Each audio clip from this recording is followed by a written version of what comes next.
Varicose veins కి సరైన చికిత్స కోసం సంప్రదించండి ఎవిస్ హాస్పిటల్.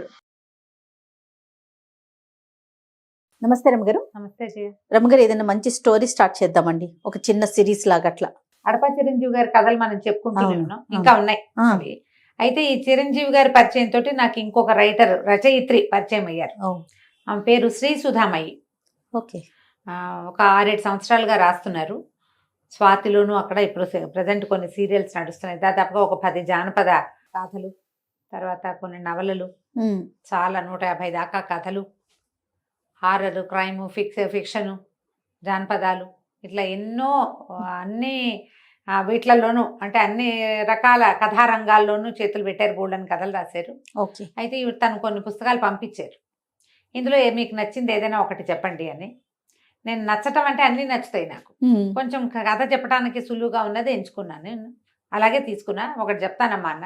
ఇప్పుడు 5-6 కథలు ఉన్న పుస్తకం పంపించి ఒకటి చెప్పమంటే ఏంటంటే బహుశా ఇది బాగుంటే ఇంకోటి చెప్పమంటారేమో మరి. మేబీ. ఈ కినిగేలో రాశారు. ఇవి కినిగే అని ఒక పత్రిక ఉండేది, ఈ మధ్య లేదు అది. కానీ ఆ కినిగేలో రాసిన నా పుస్తకాలే నాకు పంపారనమాట. సో బాగుంటాయి కథలు. మణిద్వీప రహస్యం ఈ కథ చెప్తాం. మణిద్వీపం అంటే మనకు తెలుసు. అవును. మామూలుగా మన వాళ్ళు చదువుతుంటారు కదా మణిద్వీప వర్ణన. అందరూ చదువుతారు. ఒక క్యాజువల్ మణిద్వీపం అని పేరు పెట్టుకున్నారు. ఇంట్రెస్టింగ్ గా పేరు ఉంది కాబట్టి అలా పెట్టుకున్నారు. కొంతకాలం క్రితం, కొన్నేళ్ల క్రితం మణిమేఖల అనే ఒక రాజ్యం ఉండేది. అక్కడ చాలా సుభిక్షమైన రాజ్యం. ప్రజలు చాలా సంతోషంగా ఉండేవాళ్ళు. చక్కగా పాడి పంటలు ఉన్నాయి, ధనధాన్యాలు కలిగి ఉన్న రాజ్యం. దీనికి మహిపాలుడని రాజుగారు, ఆయనకి మందారవల్లి అని రాణి. వీళ్ళకొక్కతే కూతురుంది, మయూరలేఖిని అమ్మాయి పేరు. ఈయనకి సుమేధుడని ఒక చాలా తెలివి కలిగిన మంత్రి గారు ఒక ఆయన ఉన్నాడు. వీళ్ళ సహాయంతో చక్కగా రాజ్యం జరుగుతోంది, బాగుంది. అయితే ఈ రాజుగారికి, మందారవల్లి మహారాణికి కందర్పకేతు అని ఒక తమ్ముడు కూడా ఉన్నాడు. అతను వీళ్ళకి సర్వసైన్యాధ్యక్షుడుగా ఉన్నాడు. ఎందుకనో ఈ కథల్లో చూస్తాము, రాణిగారి తమ్ముళ్ళందరూ రాజశాలకహ అనే ఆ శాలకుడు చాలా కథల్లో ఉంటాడు. రాజుగారి బావమరిదే వీళ్ళ సర్వసైన్యాధ్యక్షుడుగాను, ఇక్కడ ఏదో కథలు నడిపేవాడు గాను, ఈ రాజ్యం మీద చెయ్యి పట్టుగా ఉండేవాడు గాను, రాజ్యం కబళించాలన్న ఆలోచనలో ఉండేవాడు గాను, అలాంటి వాళ్ళని ఎక్కువ చూపిస్తారు ఈ కథలన్నిటిలో. అవే కనపడుతుంటాయి. ఈ కందర్పకేతుకి తన మేనగోడలైన ఈ మయూరలేఖిని పెళ్లి చేసుకోవాలని అతని కోరిక. పెళ్లి చేసుకుని ఈ రాజ్యాన్ని లాక్కోవాలి. రాజ్యానికి రాజు అవ్వాలంటే మరి ఏకైక పుత్రికైన రాజకుమార్తెను పెళ్లి చేసుకోవటమే రాజ్యానికి రాజు అయ్యేందుకు సులువైన మార్గం. అంతేగా. అతను ఏదో ఎత్తులు వేస్తాడు కానీ పిల్ల ఏం పెద్దగా స్వాధీన పడదు. అమ్మాయి అంత ఆసక్తి చూపించదు. పైగా పూర్వకాలం ఏంటంటే వయసు తేడాలు పెద్ద లక్ష్యమే లేదు. అమ్మాయి ఈడేరిన అమ్మాయి 35 ఏళ్ళు 40 ఏళ్ళ వాడైనా పెళ్లి చేసుకోవచ్చు. ఆ కాలంలో అలా ఉండేది. అయితే ఏమైంది, ఇలా రోజులు గడుస్తున్నాయి. ఆ పిల్ల చక్కగా బుద్ధిమంతురాలు, మహా సౌందర్యవతి, అన్నీ బాగుండేవి. ఒకనాటికి పౌర్ణమి నాడు అందరూ కలిసి ఒక చోటకి వెళ్తారు వీళ్ళు. ఈ పౌర్ణమి ఏంటంటే ఈ రాజ్యంలో చాలా ప్రత్యేకమైనది. పూర్వం అట ఈయన మన రాజుగారు మహిపాలుడు గారి ముత్తాతల కాలంలో ఒక అద్భుతమైన రాజుగారు ఒక ఆయన ఉండేవాడు. సర్వభూపాలుడని చాలా గొప్ప రాజుగారు. ఆయన మహాశివ భక్తుడట. ఆ శివభక్తుడు అవటం వల్ల పరమేశ్వరుడు ఆయనకి ఒక మణిహారాన్ని ఇచ్చాడు. ఆ మణిహారం పూజలు అందుకుంటున్నంత కాలం, మణిహారాన్ని పూజించుకో, అది పూజన అందుకుంటున్నంత కాలము ఈ మణిమేఖల రాజ్యంలో ఎటువంటి ఇబ్బంది రాదు అని ఆయనకి ఆశీర్వదించి ఇచ్చారు. ఇప్పుడు ఆ మణిహారం గురించిందే ఈ కథ అనమాట. అయితే వీళ్ళందరూ పౌర్ణమి నాడు అందరూ బయలుదేరారు. రాజుగారు, రాణిగారు రథంలో, యువరాణి గుర్రం మీద, సుమేధుడు ఇంకో గుర్రం మీద, కొంతమంది సైనికులు, అంతఃపుర కాంతలు కొంతమంది, అందరూ కలిసి రాజధానికి కొన్ని క్రోసుల దూరంలో, చాలా దూరం కాదు కొంత దూరంలో ఉన్నటువంటి ఒక గుహాలయానికి వెళ్ళారు. అదొక పెద్ద గుహ, చుట్టూతా బ్రహ్మాండమైన ప్రాకారం దాన్ని రక్షించటానికి. ఈ ప్రాకారానికి గుహకి మధ్యలో పెద్ద లోతైన కందకం తవ్వి దాని నిండా మొసళ్ళు ఉన్నాయి. ఈ గుహకి ప్రాకారం ఉందా, ఆ ప్రాకారానికి పెద్ద పెద్ద రాతి తలుపులు, చాలా పెద్దవి. దాన్ని పగలగొట్టలేరు, ఓడదీయలేరు. ఎంత ఎత్తో ఎంత లావో అది. అక్కడికి వెళ్ళాక రాజుగారు తన రాజముద్రిక తీసి ఈ రాతి తలుపులకి ఏర్పరిచిన ఒక చెక్క పలక మీద ఈ ఉంగరాన్ని దాంట్లో ఇట్లా అచ్చులాగా పెట్టి నొక్కాడు. అప్పుడు ఆ రాతి తలుపులు తెరుచుకున్నాయి. రాజుగారి ఉంగరం లేదే గుహాలయం తలుపు కూడా తెరుచుకోదు. ఇంకో రకంగా అందులోకి వెళ్లే వీలే లేదు. ఈ ప్రహరీ దాటలేరు, దాటిన అగడ్తలో పడతారు, అగడ్తలో కందకాలు మొసళ్ళు ఉన్నాయి. పైగా రాజుగారి లేదే తలుపు తెరుచుకోదు. ఈ తలుపు ఆయన దీంతోటే అక్కడి నుంచి తలుపు తెరుచుకుంది. లోపలికి అందరూ నడిచిల్లారు. లోపల ఒక పెద్ద ఇనప తలుపు తీశారు. ఇనప తలుపు తీశాక ఇంకా లోపలికి నడిచారు. అక్కడ ఒక వెండి తలుపు, ఆ వెండి తలుపు కూడా తెరిచారు. సైనికులు కాగడాలతో, రాత్రిపూట ఏముంది, గుహాల లోపలికి వెళ్తే వెలుగు ఉండదు, బయటంతా పుచ్చపువ్వులాగా వెన్నెలుంది, లోపల ఏముండదు కదా, కాగడాలు ముట్టించుకుని వెళ్తున్నారు. కాగడాల వెలుగులు దగదగలాడుతున్నాయి. నగలు, రాజుగారు, రాణిగారు, రాజకుమార్తె, సైనికుల తాలూకు ఆభరణాలు, తర్వాత వాళ్ళ గీటలు, కత్తులు అన్నీ మెరుస్తున్నాయి కాగడాల వెలుగులో. చీకటిగా ఉంది, కను చీకటి. లోపలికి వెళ్తే ఈ కాగడాల వెలుగుకి లోపల బంగారపు తలుపు ఒకటి, ఆ బంగారపు తలుపు కూడా తెరిచారు. బంగారు గుమ్మం. రాజు, రాణి, రాకుమార్తె మాత్రం గుమ్మం దాటి లోపలికి వెళ్ళారు. మిగిలిన పరిజనం మొత్తం బయట నుంచున్నారు. ఆ వెండి వాకిల్లో నుంచున్నారనమాట. బంగారు వాకిలి ముందు నిలబడ్డారు. తలుపులు తెచ్చుకొని లోపలికి వెళ్తే పెద్ద విగ్రహం అమ్మవారిది. ఆమె మెడలో అద్భుతమైన ఒక మణిమాల ఉన్నది. ఈ మణిహారం అని చెప్పుకున్నాం కదా, ముందు కథలో ముందే రివీల్ చేసేసాను. ఆ హారం ఉన్నది. అయితే 1 గంట వీళ్ళు తలుపులు తీస్తుండగానే 1వ జాము అయినట్టు నగారాలు మోగుతున్నాయి. 1వ జాము అయింది. మెల్లిగా వీళ్ళు లోపలికి వెళ్ళి అక్కడున్న పాత అలంకారాలు తుడిచేశారు కల్లా 2వ జాము గంట మోగంగానే, గంట మోగటానికి ముందే రాజుగారు కాగడాలు ఆర్పేయండి అని ఆజ్ఞించాడు. మొత్తం కాగడాలన్నీ ఆర్పేశారు. చీకట్లో నుంచున్నారు అందరు.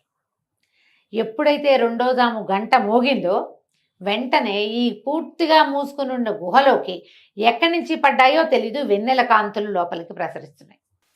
ఈ వెన్నెల కాంతి లోపలికి వచ్చేసరికి పౌర్ణమి వెన్నెల తగలంగానే ఈ అమ్మవారి మెడలో ఉన్న మణిమాలలోంచి ఎంత కాంతి వెలుగు వచ్చినాయో మెరిసిపోతోంది లోపలంతా. అప్పటిదాకా చీకట్లో నుంచున్నారు వీళ్ళు. ఆ లోపల నుంచి విరజిమ్ముతున్న కాంతుల్లో అమ్మవారిని సేవించుకున్నారు. కొంత సమయం ఉంటుంది ఆ కాంతి. అమ్మవారికి పూజ చేశారు. మోసుకొచ్చిన సంభారాలన్నీ నివేదన చేశారు. పాదాలంటి ప్రణామం చేసుకున్నారు. 3వ జాము దగ్గర పడేసరికల్లా మెల్లిగా వెలుగు తగ్గింది. కాంతులు తగ్గిపోగానే కాగడాలు వెలిగించేశారు. మళ్ళీ అందరూ బయట నుంచి అమ్మని దర్శనం చేసుకున్నారు. లోపలికి వెళ్ళిన ముగ్గురు అమ్మకి సాష్టాంగ ప్రణామాలు చేసుకుని బయటకు వచ్చేసారు. బంగారు వాకిలి మూయబడింది. అందరు బయటకు నడిచి వెండి వాకిలి మూసేశారు. ఇనప వాకిలి కూడా మూయబడింది. జనమంతా బయటకు వచ్చాక అప్పుడు ఈ రాతి తలుపు మూయబడిపోయింది. రాజు, రాణి, రాకుమార్తె పరివారం అంతా బయలుదేరారు. కొంతమంది వీళ్ళు వెన్నెట్లో అందరూ రాజుగారు, రాణిగారు ఇలా పరివారంతో వెళ్తుంటే ఆ ఊళ్ళో జనం కూడా కొందరు వచ్చారు ఇక్కడికి. వాళ్ళలో కొంతమంది పరదేశీయులు కూడా ఉన్నారు. ఈ వచ్చిన పరదేశీయులు, ఏమిటి ఈ వింత, అంత చీకట్లో ఎట్లా వచ్చింది, అసలు అది ఏమిటి, అక్కడ ఏముంది అని అడిగితే అప్పుడు ఆ గోడ మీద ఈ దేవాలయాల బయట మనకు చూడు చరిత్రలు కనపడతాయి. ఆ చరిత్ర కనపడింది అనమాట. పూర్వం కాలం ఎప్పుడో ముత్తాతల కాలం నాడు ఈ మణిమేఖల రాజ్యానికి రాజు సర్వభూపాలుడనే చక్రవర్తి. ఆయన పరమేశ్వరుని భక్తుడు, మహాభక్తిపరుడు. శివుడు ఆయన భక్తికి మెచ్చి ఈ మణిహారాన్ని ఆయనకి ఇచ్చాడు. మణిహారం పూజింపబడుతున్నంత కాలం మణిమేఖల రాజ్యానికి ఏ సమస్య రాదు, ఎప్పుడు ఉంటుంది, పచ్చగా దినదినాభివృద్ధిగా ఉంటుంది అని చెప్పేసరికి ఈ సర్వభూపాలు ఏం చేశాడు, ఆయన కల్లో స్వప్న దర్శనం ఇచ్చి శివుడు ఈ మాట చెప్పాడు. మెలకు వచ్చేసరికల్లా ఆయనకి సమీపంలో దగదగలాడుతున్న ఈ మణిమాల కనపడింది. అయితే ఈయన ఏం చేశాడు, అతన్ని ఆంతరంగిక మందిరంలోనే ఒక ప్రత్యేకమైన చోట ఆ మణిమాల నుంచి పూజించుకునేవాడు. కానీ ఆ మణిమాల శక్తికి ఆగలేకపోయేవాళ్ళు వాళ్ళు, చాలా పవర్ఫుల్. అయితే ఈయన ఏం చేశాడు, అందరినీ పిలిచి పెద్దవాళ్ళని అడిగాడు ఏం చేయాలని. పరమేశ్వరునే ప్రార్థించమన్నాడు. అప్పుడు మళ్ళీ పరమేశ్వరుని, నేను ఇంత శక్తి కలిగిన మహిమ కలిగిన వస్తువుని ఇలా ఆంతరంగిక మందిరంలో ఉంచుకోవటం నా వల్ల కావట్లేదు, ఏదైనా మార్గాంతరం ఉపదేశించమంటే పరమేశ్వరుడి ఆజ్ఞ చొప్పున పరమేశ్వరి అమ్మవారిని ధ్యానించు, ఆమె నీకు దారి చూపిస్తుంది అని చెప్పాడట శివుడు ఆయనకి, సర్వభూపాలుడికి. ఈయన పరమేశ్వరిని అమ్మవారిని ఎంతో కాలం పూజిస్తే అప్పుడు ఆమె కనపడి, నేను ఇక్కడికి కొంత దూరంలో ఉన్న గుహలో వెలిసి ఉంటాను, మణిమాలని నాకు తీసుకొచ్చి నాకు అలంకరించు, ఈ మణిహారాన్ని వెన్నెల రాత్రుల్లో నన్ను పూజించు, ఈ మణిహారంతో నన్ను పూజించినంత కాలం నీకు ఏ ఇబ్బంది ఉండదు అని చెప్పింది.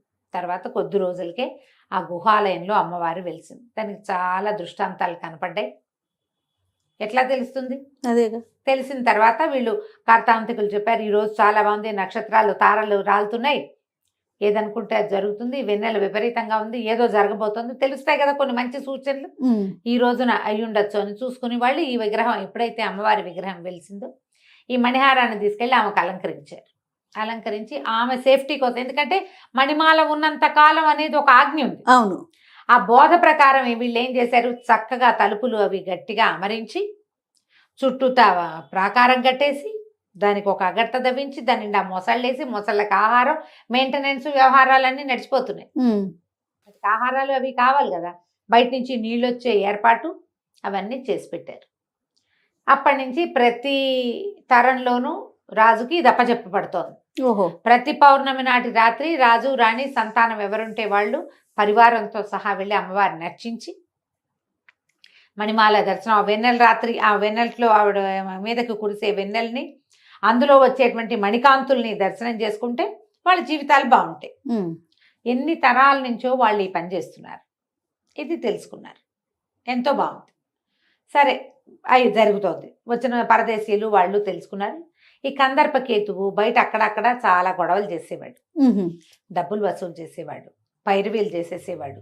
అతను ధోరణి పెద్ద బాగుండ్లా, రాజుగారు బామ్మరిది కాబట్టి ఇక ఏం చేయలేం, మనం ఊరుకుంటూ ఉండేవాడు, సాగేది. అయితే ఒకనాడు ఏమైంది, అతను ఇంకా వివాహం చేసుకోవాలని తలంపు గట్టిగా వచ్చింది. వచ్చి ఈ అమ్మాయి దగ్గరికి వచ్చాడు. ఈ పిల్ల ఈ మన మయూరలేఖిని ఈ తోటలో తిరుగుతున్నప్పుడు వచ్చి ఆమెని నన్ను పెళ్లి చేసుకోమని అడిగితే అమ్మాయి ఒప్పుకోలే. నేను ఈ రాజ్యానికి నేనే దిక్కు, ఎవరు లేరంటే ఎందుకు లేరు, మా రాజ్యాన్ని మా అమ్మవారిని చక్కగా రక్షించగలిగే రాజకుమారుని ఎవరైనా చూసి చేసుకుంటాను నేను, మా నాన్న సంబంధం చూసి పెళ్లి చేస్తాడు, నువ్వు మా దగ్గర సర్వసన్యాధ్యక్షుడిగా ఉండి నేను నిన్ను పెళ్లి చేసుకోవడం జరగదు, నీ మీద నాకు అటువంటి ఆసక్తే లేదు పెళ్లి చేసుకుందామని అని ఆ అమ్మాయి గట్టిగా నో చెప్పేసింది. ఓకే. నో చెప్పేసరికల్లా ఇతనికి చాలా మండిపోయింది. ఏదో చెయ్యాలి, వీళ్ళని ఎలాగైనా దీన్ని లాగేసుకోవాలి, ఈ పిల్ల నన్ను పెళ్లి చేసుకోవడం తప్పిస్తే దీనికి వేరే దారి లేకుండా చేయాలి. మామూలుగా బావమర్దులు బాగా కొడతారని చెప్తారు, కానీ ఎప్పుడైతే రాజ్యకాంక్ష, పదవీకాంక్ష, ధనకాంక్ష అవి మొదలైనాయో ఇక మేనమావడు లేదు, మేనల్లుడు లేదు. ఈ అమ్మాయిని పెళ్లి చేసుకుంటే కానీ రాజ్యానికి సులువైన దారి రెండో దారి లేదు. పిల్ల ఏమో అందగత్తే, అది కావాలి ఇతనికి. దాంతో ఇతను కొత్త కొత్త ఆలోచనలు చేయటం మొదలుపెట్టాడు. ఎలాగైనా ఈ మణిహారాన్ని గనక మనం చేజిక్కించుకున్నామా అప్పుడు ఇది సులువు అవుతుంది. కానీ అతను ఏమీ దానికి సరిపడా చేయలేకపోయాడు, ఆలోచిస్తూనే ఉన్నాడు. ఏం చేసి ఈ రాజ్యాన్ని కబళిద్దామా అన్న ఆలోచనలోతే కొన్ని వెన్నెల రాత్రులు గడిచినాయి. అయితే ఇలా నడుస్తూ ఉండగా ఇక్కడికి చాలా యోజనాల దూరంలో, 100 యోజనాల పైమాట దూరంలో ఈ మణిద్వీపం అని ఒక ప్రాంతం ఉండేదట. ఈ మణిద్వీపము పూర్వం ఎంత పచ్చగానో ఎంత అద్భుతంగానో ఉండేది. అసలు అక్కడ ప్రాంతానికి వెళ్ళిన వాళ్ళు వెనక్కి తిరిగి వచ్చేవాళ్ళు కాదు, అక్కడే ఉండిపోవాలనిపించేది. చాలా పచ్చదనం, అద్భుత మహా చెరుకు పానకంలాగా ఉండే నీళ్లు, ప్రజలు కూడా చాలా సుభిక్షమైన వాతావరణాల్లో సంతోషంగా ఉండేటువంటి ఒక ప్రాంతం. అయితే అక్కడ ఈ పరమ ప్రశాంతంగా ఎంతో పచ్చగా ఉండే ఈ ప్రాంతాన్ని వివర్ణుడు అనే ఒక మాంత్రికుడు కబ్జా చేసి ఉంచుకున్నాడు. దాంట్లో ఉన్న పచ్చదనం అంతా పోయింది, ఏం లేదు అక్కడ. మాంత్రికమైన శక్తులు కొన్ని అక్కడ కాపలా ఉంటుండేవి, మంత్రశక్తులు ఉండేవి, భూతప్రేత పిశాచాలు తిరిగేవి. మానవ మాతృడు అన్నవాడు కనపడకుండా ఎవడైనా వస్తే విరుచుకు తినే పరిస్థితి ఉంది. ఆ మణిద్వీపానికి ఈ మణిమేఖల రాజ్యానికి ఏదో సంబంధం ఉంది. వివర్ణుడు అనే ఒక మాంత్రికుడు ఈ మణిద్వీపం అనే ప్రాంతాన్ని ఆక్రమించి ఉన్నాడు. ఈ వివర్ణుడు పూర్వకాలం ఒక ప్రచండ భైరవుడు అనే ఒక గురువు గారి దగ్గర శిష్యుడుగా ఉండేవాడట. వాళ్ళిద్దరు అన్నదమ్ములు, వికర్ణుడు వివర్ణుడు.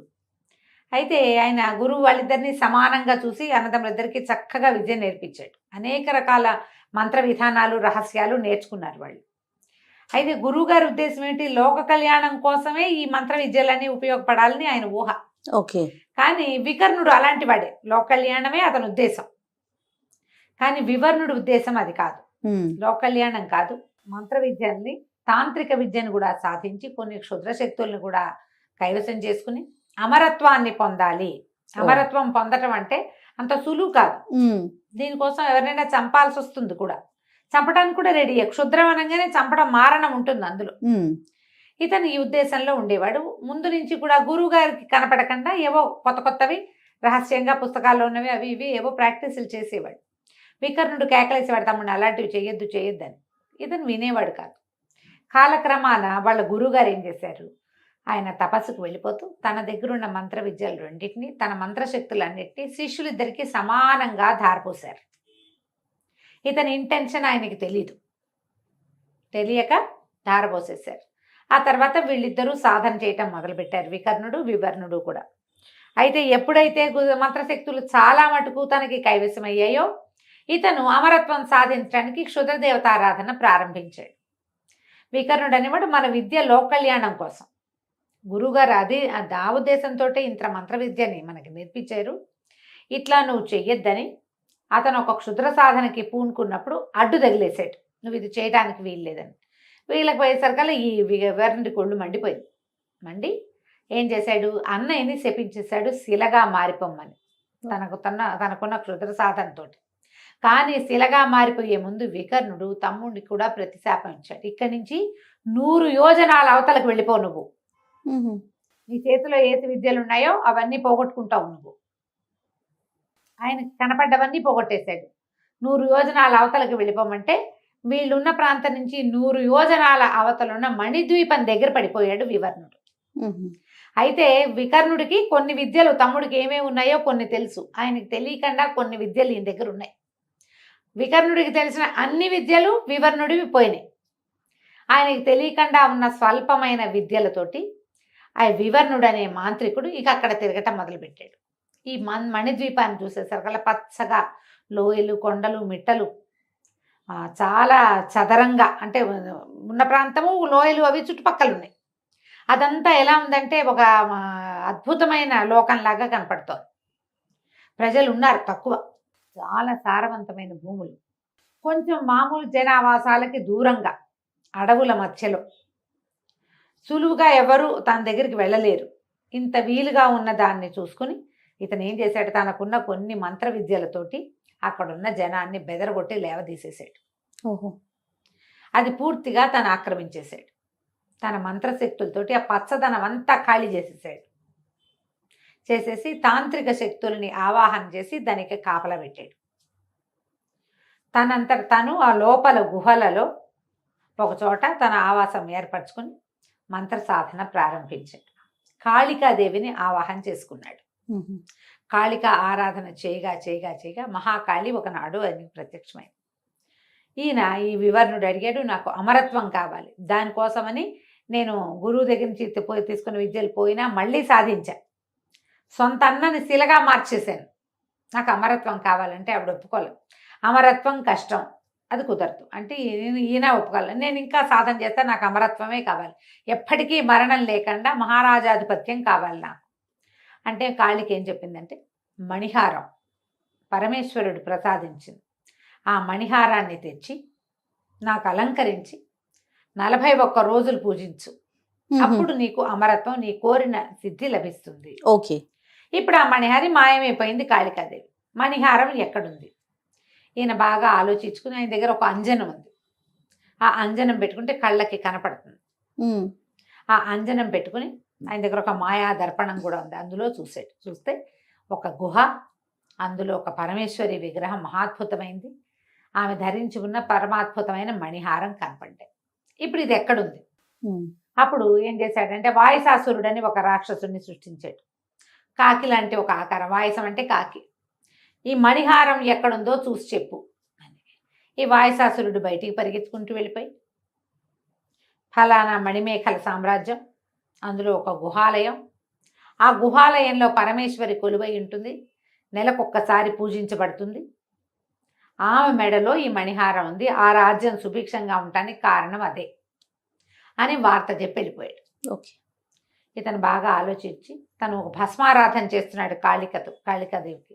ఆ భస్మంలో నుంచి ఒక భస్మాక్షుడు అనే ఒక రాక్షసుని సృష్టించాడు, ఒక శక్తి. వాడికి గుహని కాపలాకాయి, అమ్మని ఆరాధించు, ఇక్కడ ఆరాధనకు ఉండు, నేను వెళ్ళి ఆ మణిహారం తీసుకొస్తానని బయలుదేరాడు. చాలా చక్కగా ఇప్పుడు వీడి దగ్గర ఒక మంచి మంత్రదండం, ఆ మంత్రదండానికి ఒక తివాసి చుట్టూ ఉంటుంది. ఎప్పుడైతే అతను మంత్రదండ తీసాడో తివాసి రెడీగా ఉంది. ఈయన వెళ్ళి ఆ తివాసి మీద నుంచున్నాడు. భువనేశ్వరి ఆలయానికి తీసుకెళ్ళి, పరమేశ్వరి ఆలయం అది ఎక్కడి నుంచి మణిమేఖల సామ్రాజ్యంలో ఉందని చెప్పగానే వెళ్ళిపోయింది. సో తివాసి చక్మని తీసుకెళ్ళిపోయింది అక్కడికి. తీసుకెళ్ళిన తర్వాత బయట చాలా మంది కాపలా ఉన్నారు. అది పెద్ద ప్రహరీ గోడ, లోపల గుహ ఉన్నట్టు కనపట్టలేదు, దేవాలయం ఉన్న ఆనవాళ్ళు లేవు, కానీ ప్రహరీ కనపడుతోంది. ఎప్పుడైతే ఈ ఇంతమంది సైనికులు కనబడ్డారు, ఈయన తన మంత్రదండాన్ని ఊపి మాంత్రిక శక్తితోటి అందరినీ పడుకోబెట్టేశాడు. పడుకోబెట్టాక లోపలికి వెళ్ళి తాంత్రిక శక్తితోటి తలుపులు తీయటానికి ప్రయత్నం చేశాడు. ఇతని శక్తి ఏమీ పనిచేయలే ఆ తలుపుల మీద. ఇతనికి చాలా శక్తులు ఉన్నాయా, భస్మంలో నుంచి రాక్షసుని సృష్టించగలడు, కంటికి కాటికి పెట్టుకుని ఎక్కడ ఏముందో చూడగలడు, అమ్మవారిని చూడగలడు ప్రత్యక్షంగా. ఇక్కడ మాత్రం అతని శక్తి పనిచేయలేదు. ఈ తలుపులు తెచ్చుకోవడం అసంభవం అని అర్థమైంది. దీనికి మార్గం వెతకాలనుకున్నాడు. కాసేపు అయ్యాక సైనికులు వాళ్ళంతటి వాళ్ళు లేచారు. తాము పడిపోయామని లేచామని కూడా తెలియదు వాళ్ళకి. జరిపోయింది అంతే. ఇతను ఏం చేశాడు, ఒక నగల వర్తకుడుగా వేషం మార్చుకుని ఈ మణిమేఖల సామ్రాజ్యంలో తిరగటం మొదలుపెట్టాడు. ఎంత అఖండమైన సామ్రాజ్యానికైనా ఏవో ఒక లూప్ హోల్ ఉండి తీరుతుంది. సహజం కదా. అంతేగా. ఎంత అద్భుతమైనదైనా చీలికుండగానే ఉంటాయి సామ్రాజ్యాలు. ఎవడో ఒకడు వీళ్ళకి గుప్తమైన శత్రువు ఉండే ఉంటాడని వెతగ్గా ఆయన వాళ్ళతో మాట్లాడి వీళ్ళతో మాట్లాడి ఏవో చిన్న చిన్న నగలమ్మి, నాణ్యాలమ్మి, ఇవన్నీ మాంత్రిక శక్తులతో సాధించినవే. ఇతను తెలుసుకున్నాడు కందర్పకేతు అనేవాడు ఒకడు ఉన్నాడని, వాడు రాజశ్యాలకుడని, వాడి బుద్ధి మంచిది కాదని, వాడు చాలా రకాల ఎత్తుగడలు వేస్తాడు, అధికారం కోసం ప్రాకులాడుతున్నాడని తెలుసుకున్నాడు. వాడు ఎక్కడున్నాడో వెతకటం మొదలుపెట్టాడు. ఈ కందర్పకేతు ఒకనాటి రాత్రి ఒక పానశాలలో కందర్పకేతువు దొరికాడు. ఇతనే కందర్పకేతువు తాగేస్తున్నాడు. అతని దగ్గర కూర్చుని తన దగ్గర ఉన్న హారాలు అవి ఇవి అన్ని ప్రదర్శనకి పెట్టాడు. ఈ వజ్రాలు చూడండి, ఈ వజ్రాలు చూడండి, ఇవి సముద్రంలోవి, ఈ సౌత్ సీ పర్ల్స్ అని, ముత్యాలని, అవన్నీ ఇవన్నీ చూపిస్తే అన్నీ చూసి ఇవేవి మా రాజ్యంలో ఉన్న మణిహారానికి తోగవు అంటే, అలాగండి ఆ మణిహారం ఎక్కడుందండి, నాకు కూడా ఒకసారి చూపించండి అన్నాడు. మనం ఎక్కడ చూస్తాం దాన్ని, మామూలు వాళ్ళు ఎవరో చూడలేరు, అది గుహలో ఉందన్నాడు. మాంత్రికుడు అడిగాడు, ఆ గుహ ఎప్పుడు తీస్తారండి, ఎప్పుడు వెళ్తారు అని అడిగాడు. అడిగితే మనం వెళ్ళటం ఏం కుదరదు, అంత ఈజీ కాదు, రాజుగారి రాజముద్రకు ఉంటే గానీ తెరవబడదు చెప్పేస్తే వీడేం చేశాడు, ఈ మాంత్రికుడు మీకు ఎలా తెలుసని అదని ఇదని మాటలు కూపి లాగిన తర్వాత ఆ మణిహారాన్ని తప్పిస్తే ఈ రాజ్యం నాకు కైవసం కాదు అన్న లోపల దాచుకున్న కందర్పకేతు మాటని బయటకి రప్పించేశాడు. వాడికి లోపల ఏముంది, మణిహారం తప్పిస్తేనే ఈ రాజ్యం కుంటుపడుతుంది, ఎప్పుడైతే ఇది కుంటుపడిందో అప్పుడు మన చేతిలోకి వస్తుంది, ఇంకోలా రాదు. యువరాణిని పెళ్లి చేసుకుందంటే అమ్మాయి ఒప్పుకోదు, పిల్లకి ఇష్టం లేకుండా తల్లిదండ్రి ఏం చేయలేరు. ఇప్పుడు సైనిక బలం అంటున్నా మన చేతిలో ఉన్నా కూడా రాజు ఉండగా ఇంకేం చేయలేకపోతారు. అందుకని ఇతని ఉద్దేశం ఏంటి, లోపల ఉంది మనసులో, ఆ మణిహారాన్ని తప్పిస్తే వీళ్ళకి రోగం కుదురుతుంది, నన్ను కాదంటున్నారు వీళ్ళు, ఇలాంటి ఐడియాలు ఉంటాయి. నీకు కావాలనిపిస్తుంది, అవతల వాళ్ళకి వద్దనిపించే హక్కు ఉండదా? సాధారణంగా మనుషులు అనుకుంటారు, నాకే ఉండాలి హక్కులు, ఎదుటివాడికి ఏ హక్కు ఉండకూడదు. ఎప్పుడు ప్రజలంతా అలాగే ఉంటారు, అందరూ అంతే. ఎప్పుడైతే ఈ మాట చెప్పాడో ఇతను అన్నాడు, మరి ఎలా వస్తుందండి అని అడిగాడు. ఎలా వస్తుందంటే, రాజుగారి ఉంగరం అది రాదు మనకి, దాన్ని తేలేం, రాజుగారి ఉంగరం తేవడానికి మంచి మెథడ్ ఉందన్నాడు. చెప్పేస్తున్నాడు అన్ని. ఏం చెయ్యాలి అంటే, నేను ఒక మంది ఇస్తా, అది రాజుగారికి వాసన చూపించు, ఆయన లేవడు, ఆ ఉంగరం అచ్చు తీసుకొచ్చేసి, నువ్వు అచ్చు తీసుకునే లోపల ఆయన లేచేసే ప్రమాదం వస్తుంది. ఉంగరం తీసేసామనుకో దొంగతనం జరిగినట్టు తెలిసిపోతుంది, ఉంగరం తీయకూడదు, అచ్చే తీయాలి జాగ్రత్తగా అని చెప్పి ఈ మాంత్రికుడు ఏం చేశాడు, వాడికి ఒక మైనపు ముద్ద ఇచ్చాడు కందర్పకేతుకి. ఓ పువ్వు మీద అట్లా కొంచెం మత్తు మందు చల్లిచ్చేసాడు, ఇది వాసన చూపించాను. ఈ అర్ధరాత్రి వేళ సైనికులందరూ నిద్రలో ఉండగా, ఇప్పుడు మాంత్రికుడైనా వెళ్ళొచ్చు కానీ అతనికి దారి తెలియదు, చాలా మంత్రశక్తి వాడాలి, అదంతా ఎందుకు, వీడికి అన్నీ తెలుసు, రాజు ఎక్కడ పడుకుంటాడో, ఎంతమంది సైనికులు ఉంటారో వాళ్ళందరికీ వీడి మొహం తెలుసు, ఈజీ కదా.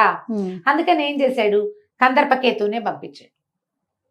ఈ రాజుగారు బావమరిది, సొంత బావమరిది అయ్యుండి వాళ్ళ రాజ్య లక్ష్మిని నాశనం చేయటం ఏమిటన్న ఇంగితం లేకుండా వాడు ఏం చేశాడు, అర్ధరాత్రి వేళ వెళ్ళి సైనికులందరి మీద మత్తుమందు చల్లుకుంటూ వెళ్ళిపోయి లోపలికి వెళ్ళి రాజుకి మత్తుమందు వాసన చూపించి ఆయన మంచి నిద్రలో ఉండగా ఆయన వేలికున్న ఉంగరానికి మైనం అద్ది దాని అచ్చు తీసుకొచ్చేసాడు. తెల్లారులేసరికి అందరూ మామూలుగా లేచారు, ఎవరికి ఏమీ తెలియదు. ఏదో జరిగిందని తెలియలా, అది మిస్ చేయలేదు కదా. మిస్ అవ్వలేదు. వీళ్ళు కూడా ఏదో జరిగిపోయిందని నిద్రపోయాం అంతే. అది ఎప్పుడూ జరిగేదే, ప్రత్యేకంగా జరిగిందని వాళ్ళకి అనిపించలా. సరే వచ్చేసారు. ఇతను ఏం చేశాడు, ఈ మాంత్రికుడికి అచ్చు తెచ్చిచ్చాడు. మాంత్రికుడు ఆ అచ్చుతోటి ఒక ముద్రిక చేయించుకుని దాన్ని పట్టుకెళ్ళి ముందు అమ్మవారి దేవాలయంలో లోపలికి ప్రవేశించాడు. తన మాంత్రిక శక్తి ఎలాగుంది, సైనికులందరినీ పడుకోబెట్టాడు, లోపలికి వెళ్ళిపోయాడు. ఒక్కో తలుపు తెరుచుకుంటూ అమ్మవారి మెడలోంచి హారాన్ని తీసేసుకున్నాడు. తలుపులన్నీ మూసుకొచ్చేసాడు బయటికి. గడిలే బయటది మూసేసి మళ్ళీ రాజముద్రికతో నొక్కితే తలుపు పడిపోతుంది. సైనికులందరూ తర్వాత లేచారు. మా మీద ఏదో ప్రయోగం జరిగిందన్న అనుమానమే లేదు వాళ్ళకి. ఉన్న 100 మంది నిద్రపోయారు. ఏదో దూకితే పగల కొడితే పాడు చేస్తే తెలిసిపోతుంది, ఏవి కదలకపోతే ఎట్లా తెలుస్తుంది, తెలీదు. దాంతో ఏమైంది, ఎప్పుడైతే ఈ మణిమాల పోయిందో 3 రోజులు పట్టింది ఇది పోవడానికి. తెల్లవారుజామున ఉత్తరాన తోకచుక్క కనపడిందట రాజ్యంలో. Bad symptom. ఇదేంటి తోకచుక్క కనపడటం ఏమిటి, ఉత్తరాన చుక్క కనపడతాం తోకచుక్క కనిపించడానికి కేకలు పెట్టారు ప్రజలు. పొద్దున్నే లేచేవాళ్ళు ఆ కాలంలో. తోకచుక్క కనపడి ఉత్పాతాలు సంభవించింది, ఏదో జరగబోతోందని వీళ్ళకి అర్థమైంది. ఏం భయం వేసింది, ఏమైంది, ఏం జరుగుతోంది, ఇట్లా ఎందుకు అవుతోంది, ఏం చేద్దామని ఆలోచించి రాజుగారు ఒక్కరు మంత్రి అయిన సుమేధుడితోటి బయలుదేరి అమ్మవారిని చూడడానికి వెళ్ళారు. అమ్మవారిని దర్శనం ఆయన చేసుకుందాం. తలుపు తీశాడు. అమ్మవారి దర్శనం చేసుకోవాలి, ఇది ఉత్పాతాలు సంభవించినప్పుడు చేయాలిగా. తలుపులు తీసి లోపలికి వెళ్ళేసరికల్లా వెలవెలా పోతూ బోసిగా ఉన్న పరమేశ్వరి విగ్రహం దర్శనం ఇచ్చింది. మణిమాల ఏది, ఎప్పుడైతే మణిహారం పోయిందని అర్థమైందో అప్పుడు వాళ్ళకి ఏం జరుగుతోందో తెలిసింది. మణిహారం ఉన్న నాళ్ళు ఏ సమస్య లేదు, తోకచుక్కలు ఉల్కలు పడిపోవటాలు అవి ఎప్పుడు లేవు. ఇప్పుడు జరుగుతున్నాయంటే ఇది మిస్ అయింది. ఎవరు తీసుకెళ్లారు దీన్ని, ఏం జరిగింది, దీనికి ముందే ఇట్లా ఉత్పాతాలు సంభవిస్తున్నప్పుడే ఈయన రాజుగారు కొంతమంది కార్తాంతికులను పిలిచి మాట్లాడితే మీకు సమయం బాగుండలేదు చెప్పారు. మీకు సమయం బాగుండలేదు, రాజ్యానికి ఆపత్తు వచ్చే కాలం, మీరు అజ్ఞాతంలో ఉండవలసి వస్తుంది. అది తెలుసుకున్నాకే ఆయన పరమేశ్వరి దర్శనానికి వచ్చాడు. ఎప్పుడైతే రాజు మంత్రి చేష్టలు దక్కి అమ్మవారి ముందు నుంచున్నారో బయట నుంచి దెబ్బలు తగిలి ఉన్న ఒక సైనికుడు రక్తం ఒడుతూ లోపలికి పరిగెత్తుకొచ్చాడు గుళ్ళోకి, గుహాలయంలోకి వచ్చి, మహాప్రభు మోసం జరిగింది, కందర్పకేతువు రాజ్యాన్ని ఆక్రమించడానికి ప్రయత్నం చేస్తున్నాడు, చాలా మందిని కూడగట్టుకున్నాడు, మరి అమ్మాయి గారిని పట్టేసుకున్నాడు అని పరిగెత్తుకుంటూ వచ్చి చెప్పగానే మంత్రి అన్నాడు, ప్రభు మీరు అజ్ఞాతంలోకి వెళ్ళిపోండి. ఇప్పుడు అమ్మాయికి కానీ అమ్మగారికి కానీ వచ్చిన ప్రాబ్లం ఏం లేదు. అతనికి సొంత అక్క కూతురు పిల్లని పెళ్లి చేసుకోవాలనుకుంటాడు అంతే. రాజ్యం అతందే. ఇప్పుడు మీరు వెళ్ళిపోతే అజ్ఞాతం కొంతకాలం తర్వాత పరిస్థితులు సమకూడతాయి, బాగానే ఉంటాయని చెప్పాడు కార్తాంతికుడు. మీరు భయపడద్దని అమ్మవారి వెనకాల ఒక రహస్యమైన మీటను తిప్పితే అక్కడ ఒక దారి ఓపెన్ అవుతుంది, సొరంగ మార్గం లాంటిది. రాజుని బలవంతంగా అందులోకి పంపించేశాడు సుమేధుడు. ఎప్పుడైతే ఈయన గుహ లోపలికి వెళ్ళిపోయాడో ఈయన భువనేశ్వరి పరమేశ్వర విగ్రహం దండ పెట్టుకుంటూ నుంచున్నాడు. ఈ సైనికుడిని వెంబడిస్తూ లోపలికి వచ్చేసాడు కందర్పకేతు. రాగానే రాజును బంధించండి అన్నాడు. ఏడి రాజు లేడు. ఈ మంత్రి గారి నుంచుని ఉంటే మంత్రి గారిని 2 చెంపకాయలు కొట్టాడు కందర్పకేతు. రాజు ఏంటంటే నాకు తెలియదు, నేను చూడలేదు, ఆయన ఎక్కడికి వెళ్ళాడో నేను చూడలే. ఇక ఎంత కొట్టినా ఏం చేసినా ఇతను చెప్పలేదు. సుమేధుడు మాత్రం రాజు రహస్య మార్గం గుండా వెళ్ళిపోయాడన్న మాట మాత్రం చెప్పలే. ఆ రహస్య ద్వారం గుండా బయలుదేరిన రాజుగారు ఎక్కడికో నడిచి వెళ్ళిపోయాడు అంతే. వెళ్తే ఏమవుతుందో తెలీదు, వెళ్ళాలంతే, అజ్ఞాతంలో ఉండాలన్నది జరిగింది. ఈ రాక్షసుడు మన మాంత్రికుడు హారాన్ని పట్టుకుని వెళ్ళిపోయాడు. ఎప్పుడైతే హారం తప్పిందో కందర్పకేతు ఈ పని చేశాడు. అమ్మాయిని పెళ్లి చేసుకోమని ఎంత బతిమలాడినా ఆ పిల్లమ్మ ఒప్పుకోలే. అతను ఏం చేశాడు, రాజు దొరకలేదు కాబట్టి రాణిని చెరసాలలో వేసి అమ్మాయిని అక్కని చెరసాలలో వేసి, మా తమ్ముడిని పెళ్లి చేసుకొని కూతురికి నచ్చజెప్పలేదు కదా అందుకు అమ్మాయినేమో గృహ నిర్బంధం చేశాడు. బయటికి ఎక్కడికి వెళ్ళనివ్వకుండా టైట్ బందిఖానాలో ఉంచినట్టుగా ఉంచి ఓ 4-6 చెలికత్తెలతోటి ఉంచాడు. ఈ చెలికత్తెలను అందరినీ లోపరుచుకున్నాడు, ఒక్కదాన్ని తప్ప. ఒక్క చెలికత్తే ఈ అమ్మాయితోటి ఉంది. మిగిలిన వాళ్ళందరినీ లోపరుచుకున్నాడు డబ్బులు ఇచ్చి. వాళ్ళు ఏంటంటే ఇక్కడ అని ఈ అమ్మాయి వీడి దుర్మార్గుడు అంటే మిమ్మల్ని దుర్మార్గుడు అంటుందని వెళ్ళి చెప్పొచ్చేది. అదేలే. ఇంత టైట్ దీంట్లో ఆ అమ్మాయి ఉండిపోయింది. హారం అటు వెళ్ళిపోయింది, రాజుగారు ఇటు వెళ్ళిపోయాడు. ఎలా ఈ హారం మళ్ళీ ఒరిజినల్ ప్లేస్కు చేరుతుందో. రాజకుమారి గృహ నిర్బంధంలో ఉంది, రాజుగారేమో రహస్య మార్గం గుండా వెళ్తున్నాడు. అయితే ఈ గృహ నిర్బంధంలో ఉన్న రాజకుమారిని ఎంతసేపు అతను రావడం కందర్పకేతు, పెళ్లి కొప్పుకోమని పిల్లని బలవంతం చేయటం. తల్లి లేదు, తల్లినేమో జైల్లో పెట్టేశారు. రాణిగారు జైల్లో ఉంది, పిల్ల గృహ నిర్బంధంలో ఉంది, ఎక్కడికి వెళ్ళనివ్వడు. ఇక్కడ తప్పితే ఇక్కడ అన్నారంటే అతనికి తెలిసిపోయేలాగా చెలికత్తెల్ని ఏర్పాటు చేసుకున్నాడు. ఓకే.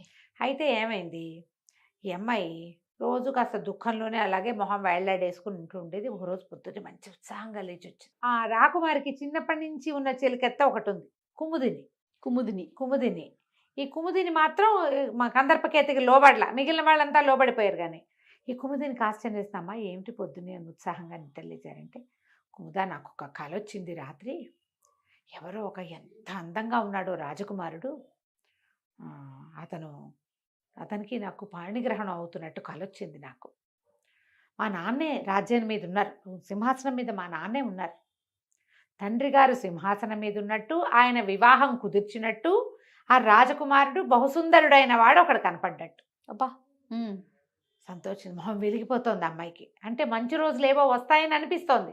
తెల్లవారుజామున వచ్చిన కళలు నిజమవుతాయమ్మా.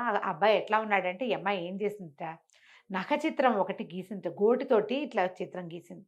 ఎంత చక్కటి ముఖంగా కనపడుతోందో. దాంతో ఉత్సాహంగా ఉండి ఆ పూట నుంచి రోజు ఒక చిత్రం మొదలుపెట్టి నిదానంగా ఆ అబ్బాయి బొమ్మలు వేసుకుంటూ ఉత్సాహంగానే ఉండేది రాకుమార్తె. అతను వచ్చినప్పుడు వచ్చేవాడు, వాడు వెళ్ళిపోయాక ఈవిడ బొమ్మ వేసుకుంటూ ఉండేది.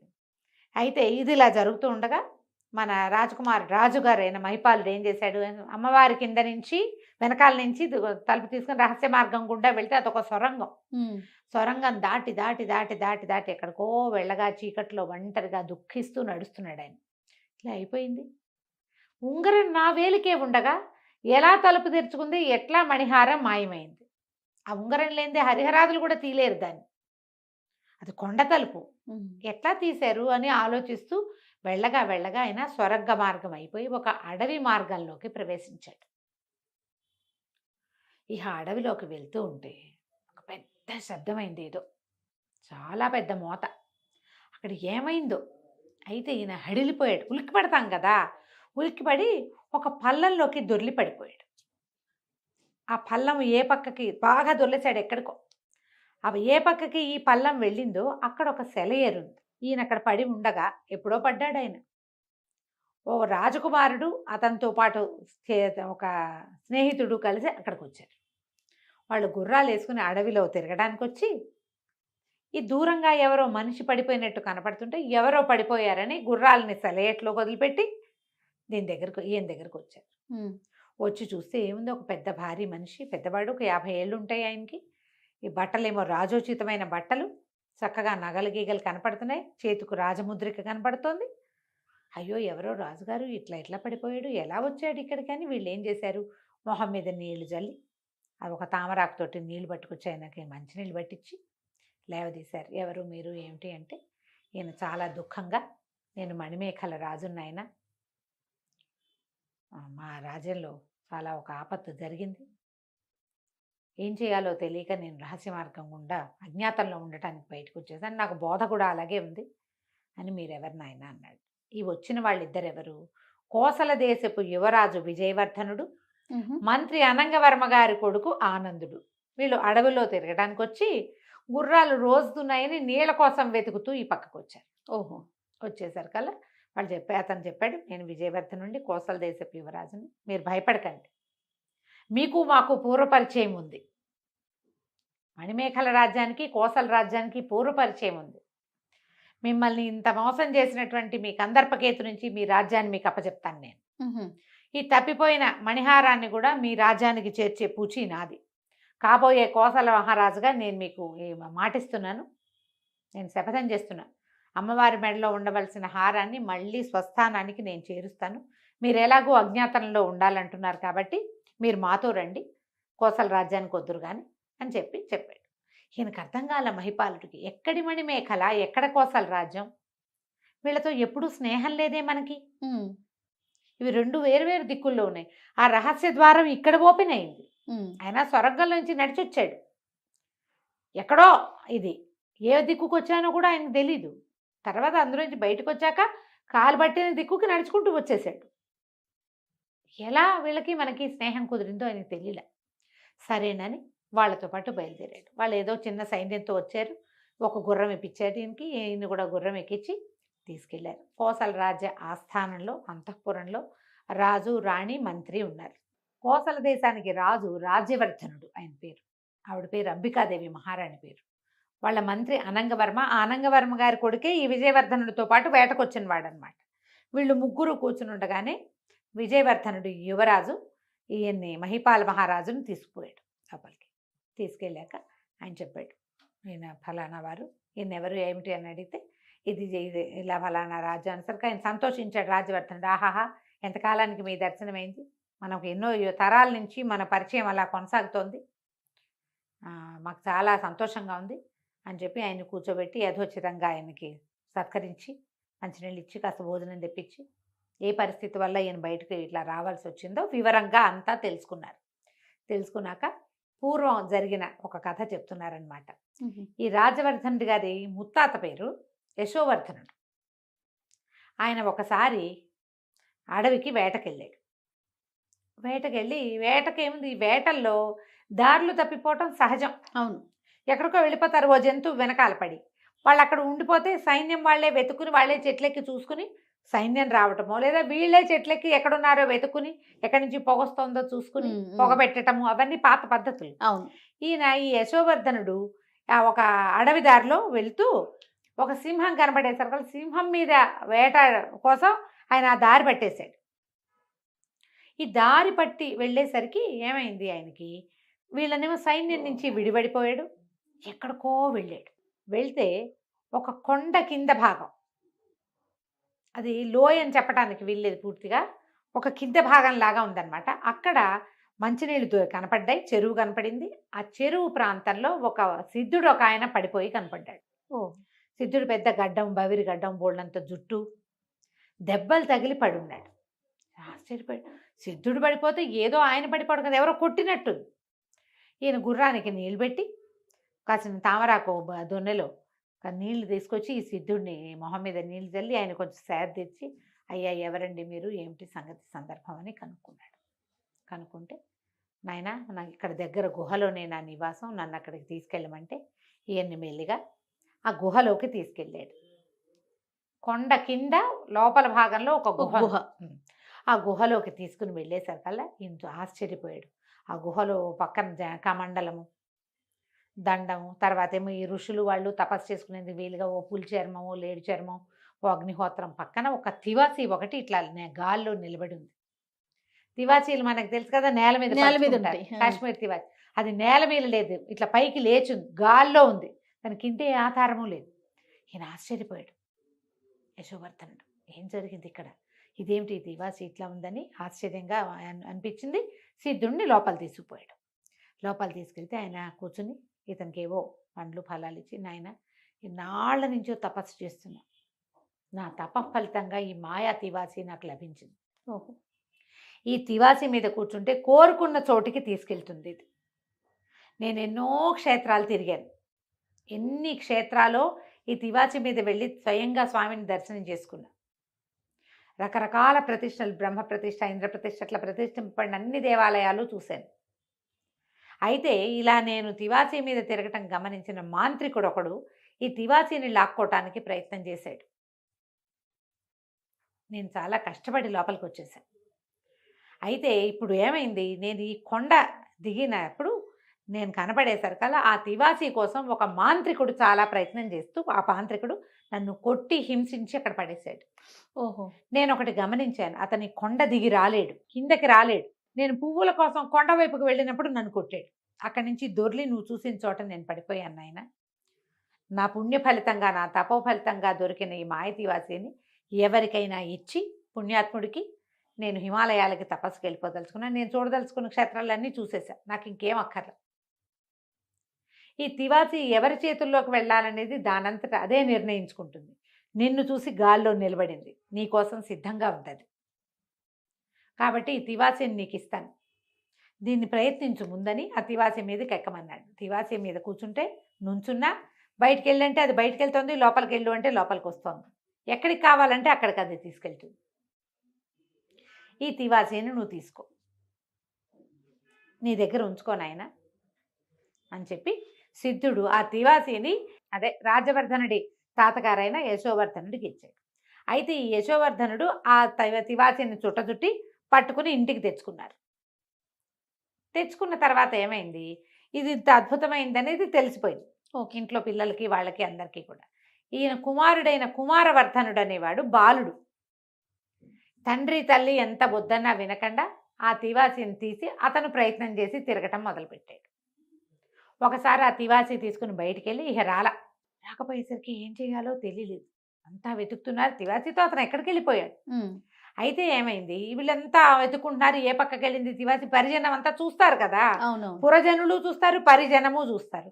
ఏ పక్కకి వెళ్ళాడని ఆ పక్కకి జనాలు వెతకడానికి పరుగులు పెడుతూ ఉన్న సమయంలో ఒక ఆయన, ఒక పెద్ద ఆకారం కలిగిన వాడు, రాజోచితమైన వేషం ధరించిన ఒక ఆయన ఈ పిల్లవాడిని దెబ్బలు తగిలి ఉన్నవాడిని తీసుకొచ్చి వీళ్ళకి అప్పచెప్పాడు. ఆ వచ్చిన ఆయన ఏం చెప్పాడంటే, ఒక అడవిలో మాంత్రికుడు ఒకడు ఈ కుమారుణ్ణి కొడుతూ ఉండగా నేను చూశాను.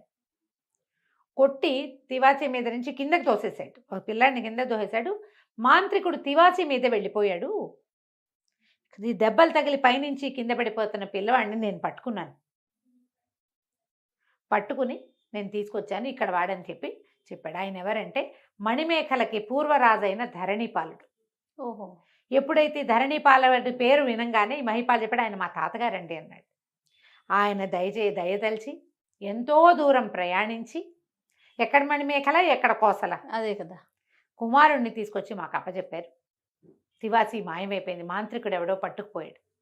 అయితే మా తాతగారికి చాలా దిగులుగా ఉండేది. ఒక ఋషి, ఒక సిద్ధుడు తన తప ఫలితానంతా ధారపోసి సంపాదించుకున్న తివాసిని అప్పచెప్తే దాన్ని కాపాడుకోలేకపోయానని దుఃఖపడేవారు. కానీ ఆయనకు ఒకనాటి రాత్రి కల్లో సిద్ధుడు కనపడి, నువ్వు భయపడద్దు నాయన, కాలాంతరంలో మీ వంశస్థుడికే ఇది దొరుకుతుందని చెప్పారు. మేము అప్పటి నుంచి మణిమేఖల రాజులకి మేము రుణపడి ఉన్నామన్న వార్త మాకు తర్వాత తరాల్లోకి ప్రచారంలో ఉంది. మీ రాజ్యానికి సంబంధించిన ఏ వార్త అయినా మాకు అపురూపమే. మీరే వెతుక్కుంటూ మా ఇంటికి వచ్చారు, మీకు కావలసిన సహాయం చేస్తాం మేము. తప్పకుండా మీకు మీ మణిహారాన్ని రాజకుమారుడు తెస్తానని ప్రతిజ్ఞ చేశాడు కాబట్టి కుమారుణ్ణి పంపిస్తాము అని చెప్పి ఈ రాజుగారు, కోసల దేశపు రాజుగారైన రాజ్యవర్ధనుడు మహిపాల మహారాజుకి మాటిచ్చాడు. అతన్ని పంపిద్దామనుకున్నారు. దేనికి? ఈ మణిహారాన్ని తేవడానికి. దానికోసం ఏం చేశారు రాజుగారు, వాళ్ళ నా తండ్రి కార్తాంతికుల్ని, చాలామందిని సిద్ధాంతుల్ని అందరినీ పిలిస్తే అందరూ బయలుదేరే సమయాన్ని నిర్ధారించారు. తర్వాత ఏమో వీళ్ళకి వాచస్పతి దేవులని గురువు గారు ఉన్నారు ఆస్థానంలో. ఆయన సమయం లెక్కగట్టి వెళ్ళిన పని అవుతుంది.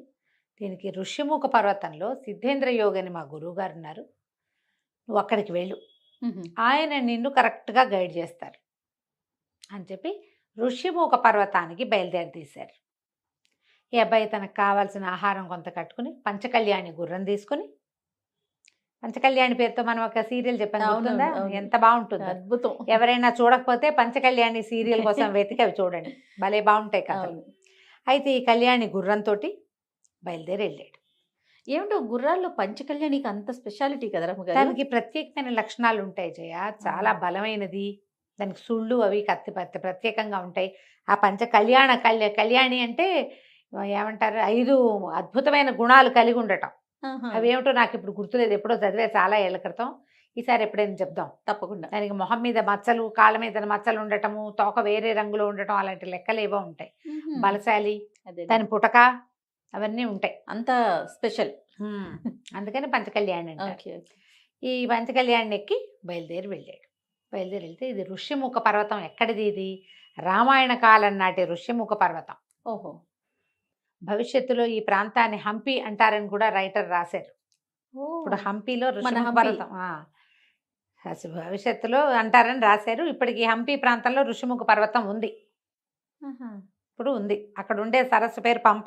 అక్కడికి వెళ్ళాడు అనమాట. ఈ ఋష్యముఖ పర్వతం రామాయణ కాలం నాటిదని చెప్పామా. అప్పట్లో మతంగ మహాముని శపించారు వాలిని, కొండ మీదకి రాలేడు, మతంగ మహాముని ఆశ్రమం దరిదాపుల్లోకి రాలేడు అని. ఇప్పుడు ఈ మన ఈ రాక్షసుడికి మాంత్రికుడు కూడా అలాంటిది ఏదో ఒక శాపం ఉంది. వాడి శాపం వేరు.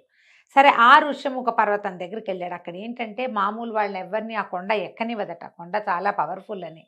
గున్న ఏనుగులు తిరుగుతూ ఉంటాయట పర్వతం చుట్టూత, ప్రదక్షిణాలు చేస్తూ ఉంటాయి. గున్న ఏనుగులు దాడిలో చచ్చిపోతారు చాలామంది ఆ కొండ ఎక్కటానికి ప్రయత్నిస్తే, వెళ్ళనివ్వదు. అయితే ఇతను ఏం చేశాడు, పంపా సరస్సులో స్నానం చేసి, ఏనుగులు కూడా పంపలో స్నానం చేసి వెళ్తాయట కొండెక్కటానికి, ప్రదక్షిణం చేస్తుంటాయి. స్నానం చేసి ఏనుగులకి ఎదురుగుండానే వెళ్ళాడు. అయితే ఏనుగులు ఆగి నిదానించి ఇతన్ని ఆశీర్వదించి వెళ్ళినాయి. ఇతను కొండెక్కటం మొదలుపెట్టాడు. మంచి పని మీద కదా వెళ్తున్నాడు. కొండెక్కటం మొదలుపెట్టి ఆ కొండ మీద 5 గుహలు ఉన్నాయి. ఏ గుహలో ఆయన ఉంటారో తెలియదు, కానీ ఆ గుహల్లో వచ్చే కళలు నిజమవుతాయని చెప్తారు. ఓకే. వీళ్ళకి వాచస్పతి దేవులు ఉన్నారుగా, ఆయన చెప్పారు కొండలో ఎక్కడ ఏదైనా గుహలో నిద్రిస్తే గుహలో వచ్చిన కళ నిజమవుతుంది అని. సరే, ఒక గుహలోకి వెళ్ళాడు. ఎంత వెళ్ళినా ఏం కనపడలా, ఎవ్వరు లేరు అక్కడ. సరే, అప్పటికే చీకటి పడిపోయింది. ఏదో తెచ్చుకున్న ఆహారం కొంచెం నోట్లో వేసుకుని పడుకుని నిద్రపోయాడు. నిద్రపోతే తెల్లవారుతూనే అతనికి ఒక కళ వచ్చింది. ఒక పరమ సౌందర్యవతి అయిన రాకుమారితో తన వివాహం జరగబోతున్నట్టు. ఎంత బాగుందో అమ్మాయి. అతని మనసు ఆ కళ్ళలోనే ఉండిపోయింది. లేచి చూసుకున్నాడు, ఈ గుహలో లేరు కదా. సరే, మర్నాడు లేచి కాలకృత్యాలు తీర్చుకుని ఆ అమ్మాయినే తలుచుకుంటూ ఇక తర్వాత గుహల్లోకి వెళ్తే ఆ గుహలో అతనికి ఒక ఎవరో మనిషి ఉంటున్న పొలకుబ ఉంది. ఒక కృష్ణాజినల్ లాంటిది పరిచింది. కమండలం కనిపిస్తుంది, దండం కనబడుతుంది, అక్షమాల ఇట్లా గాల్లో తిరుగుతోంది. మనిషి లేరు. ఆ అక్షమాల తిరుగుతున్న దగ్గర ఒక కాంతి వలయం కనపడుతోంది. అక్కడ ఎవరో ఉన్నారు. ఆరా కనపడుతోంది, మాల తిరుగుతోంది, మనిషి కనపడలా. చాలా గంటల పాటు అతను అక్కడ వేచి ఉన్నాడు. అంటే ఆయన జపం అయిపోయాక ఆయన ప్రత్యక్షమయ్యారు ఆ సిద్ధేంద్ర యోగి.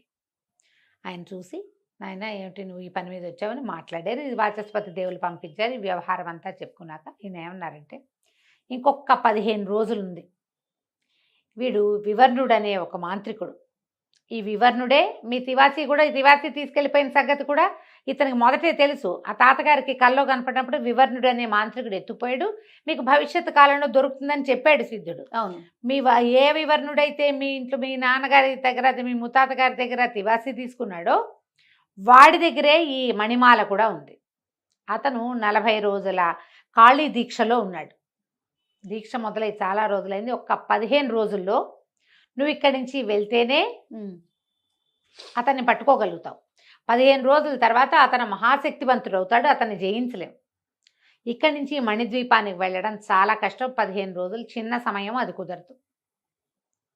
రాకుమారుడు నమస్కారం చేశాడు. మీరు మీ దయ ఉంటే ఎంత పనైనా చేస్తా, ఎక్కడా క్షణం కాలు నిలవకుండా వెళ్తాను, మీరు ఆశీర్వదించి పంపించండి నన్ను అంటే ఆయన మెచ్చుకున్నాడు. అలాగే నా ఆశీర్వాదంతో భువనేశ్వరి దయతోటి, పరమేశ్వరి ఉంది ఆవిడ, మరి అమ్మవారి అనుగ్రహం వల్లే ఇది జరుగుతుంది. ఇది అలా అయ్యింది, దొంగతనం జరిగింది, దాన్ని సరిచేయడానికి వ్యక్తిని కూడా అమ్మే పంపిస్తున్నాడు మరి అని చెప్పి ఆయన ఏం చేశారంటే ఒక తెల్లటి మాల, ఒకటి అక్షమాల లాంటిది ఇతని మెడలో వేశారు.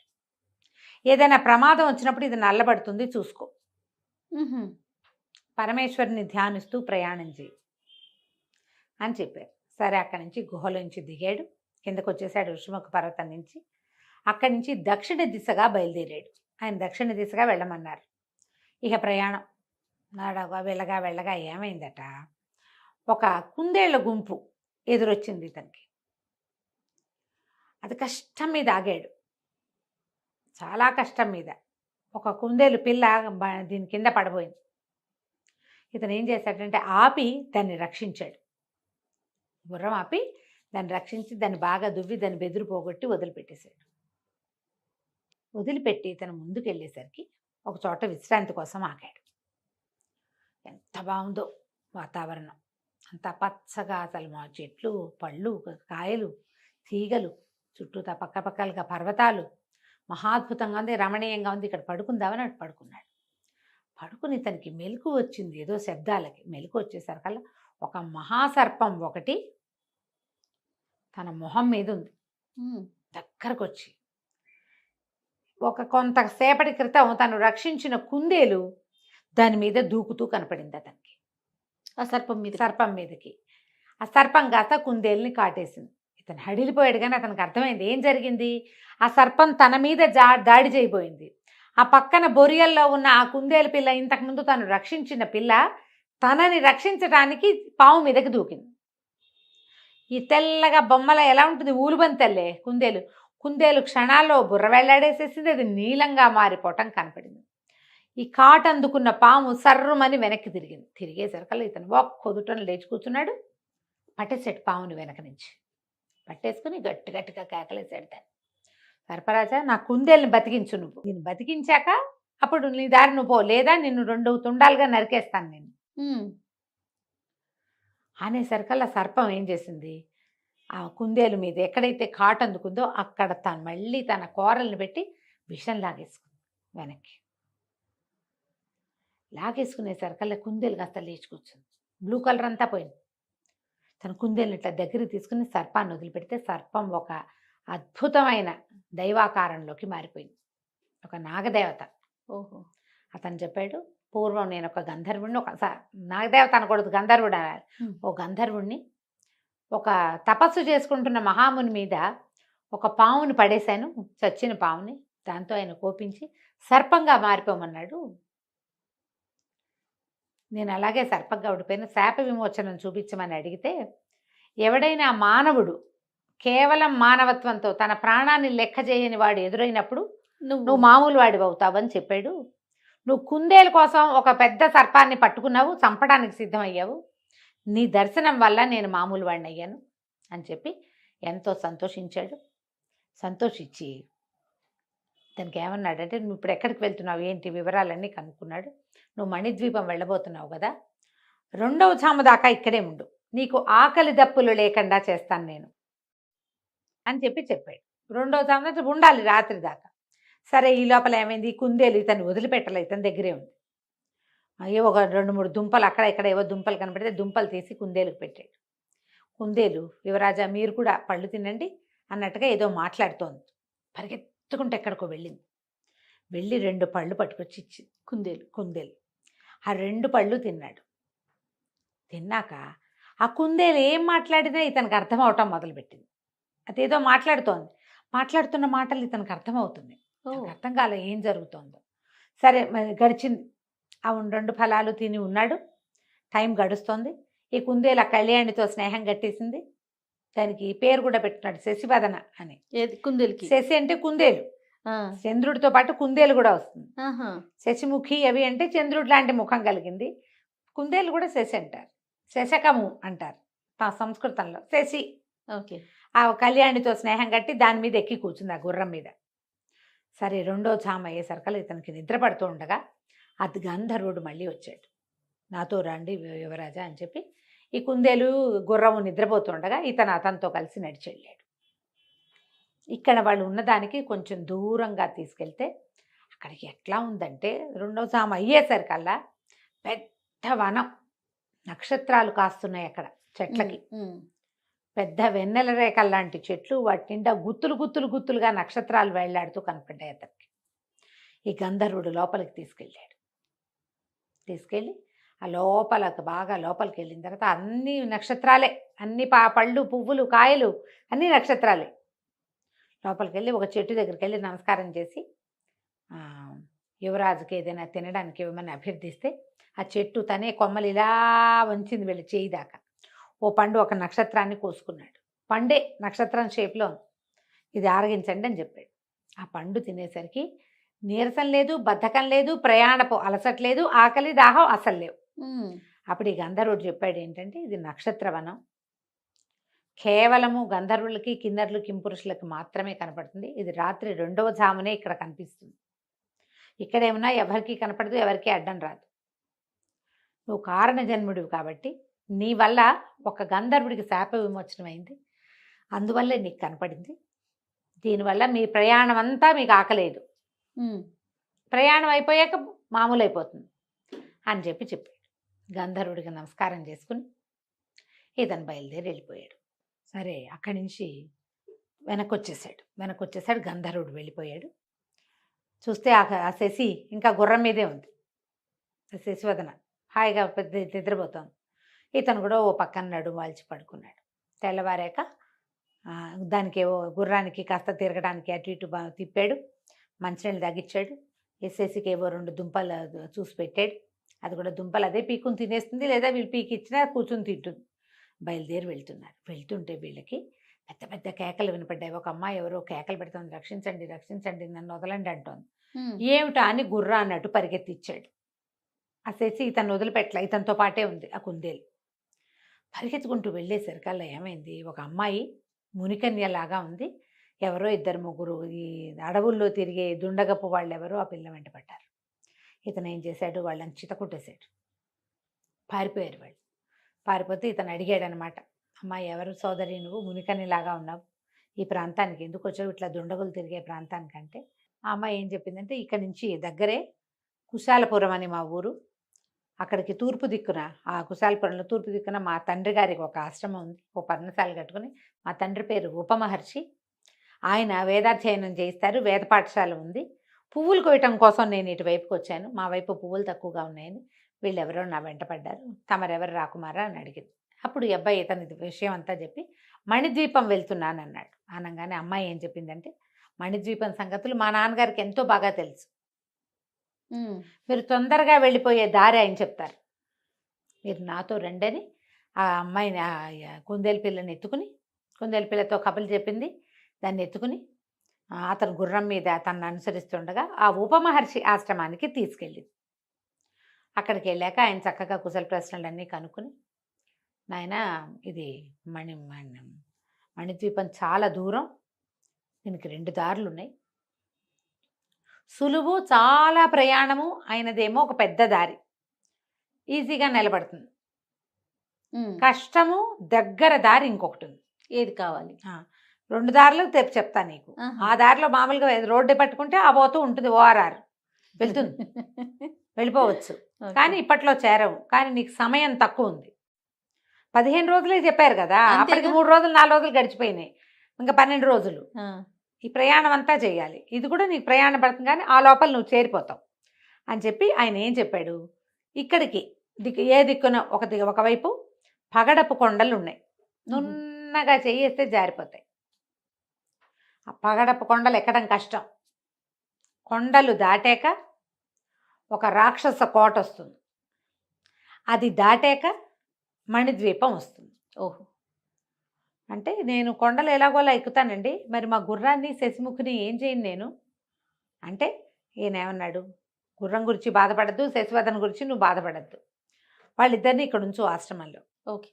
గుర్రం గడ్డి మేస్తూ తిరుగుతుంది, శశి ఏదో పిల్లలతో పాటు ఆడుకుంటూ ఇక్కడే తిరుగుతుంది, ఆహారం మేము చూస్తాం, నువ్వు వెళ్ళిరా, వెళ్ళి వచ్చాక వీళ్ళని తీసుకెళ్దు కానీ అని చెప్పేశారు. కలిపి ఒప్పుకున్నాడు.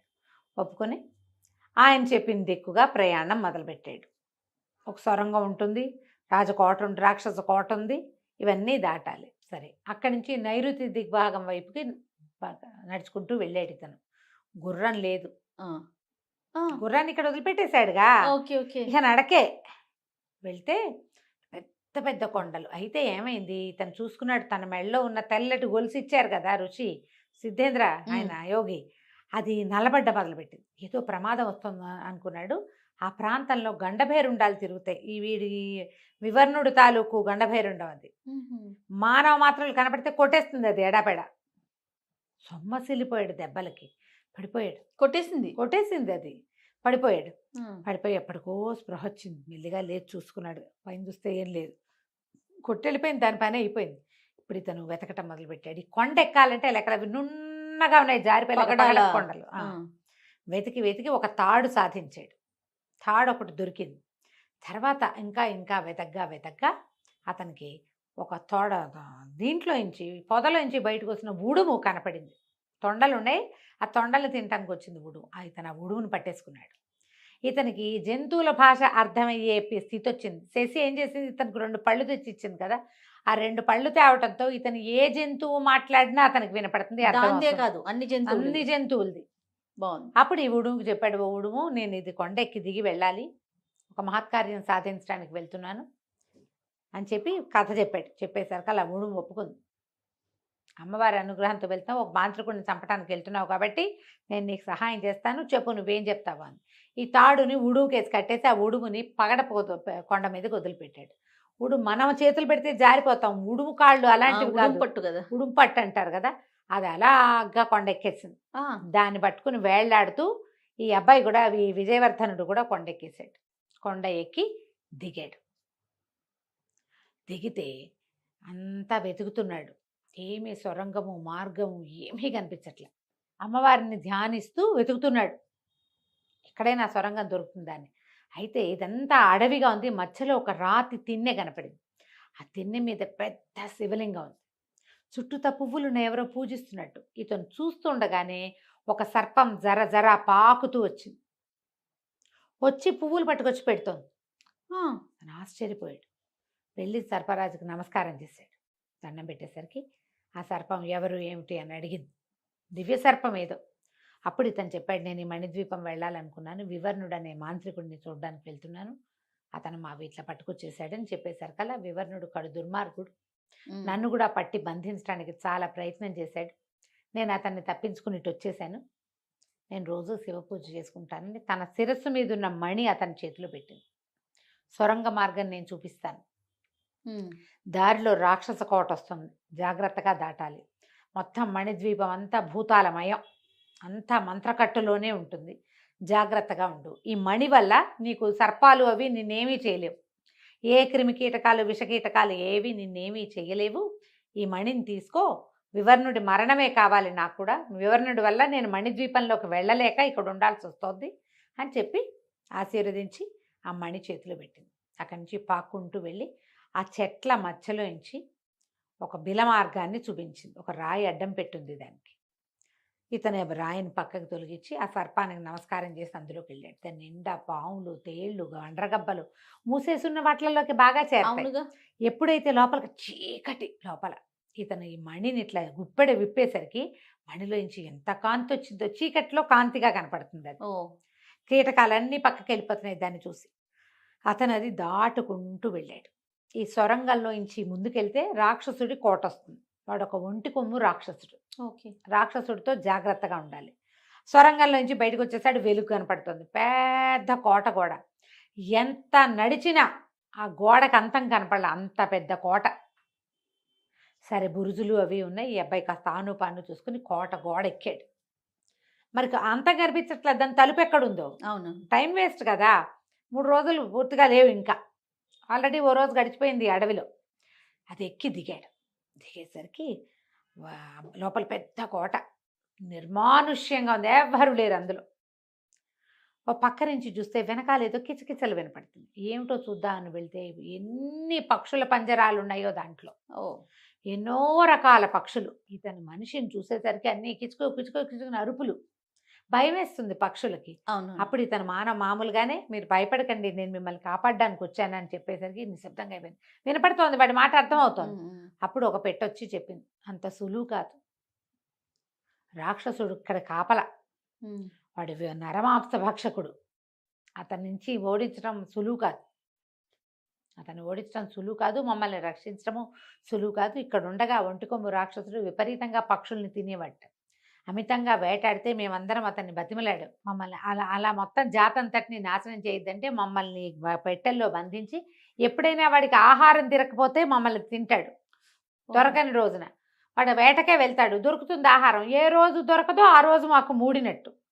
ఇటీవల కాలంలో వాడికి ఆహారం దొరుకుతూనే ఉంది అనేసరికి కుర్రాడు అన్నాడు, రాజకుమారుడు ఒక మంచి ఆలోచన చేస్తా అని మొత్తం పంజరాలన్నీ ఓపెన్ చేసేసాడు. రెడీగా ఉండండి, నేను చెప్పినప్పుడు రండి అని చెప్పాడు.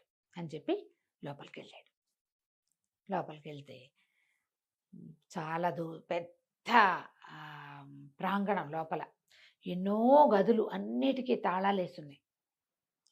లోపలికి వెళ్ళి అంతా చూస్తున్నాడు, మొత్తం ప్రాంగణం లోపలంతా ఇల్లు వాకిలి అన్ని చూస్తున్నాడు, బిల్డింగ్ అంతా చూస్తుంటే ఇంతలో ధన ధన ధన అని శబ్దం చేస్తూ నేల ఎదిరిపోతుండగా ఆ ఒంటి కొమ్ము రాక్షసుడు లోపలికి వచ్చాడు. నరవాసన నరవాసన ఆకలిస్తోంది, నరవాసన రాగానే అని మీదకి వచ్చేసాడు. ఆ అబ్బాయి ఈ కుర్రాడి దగ్గర కత్తి ఉంది కదా, కత్తితో యుద్ధం మొదలుపెట్టాడు.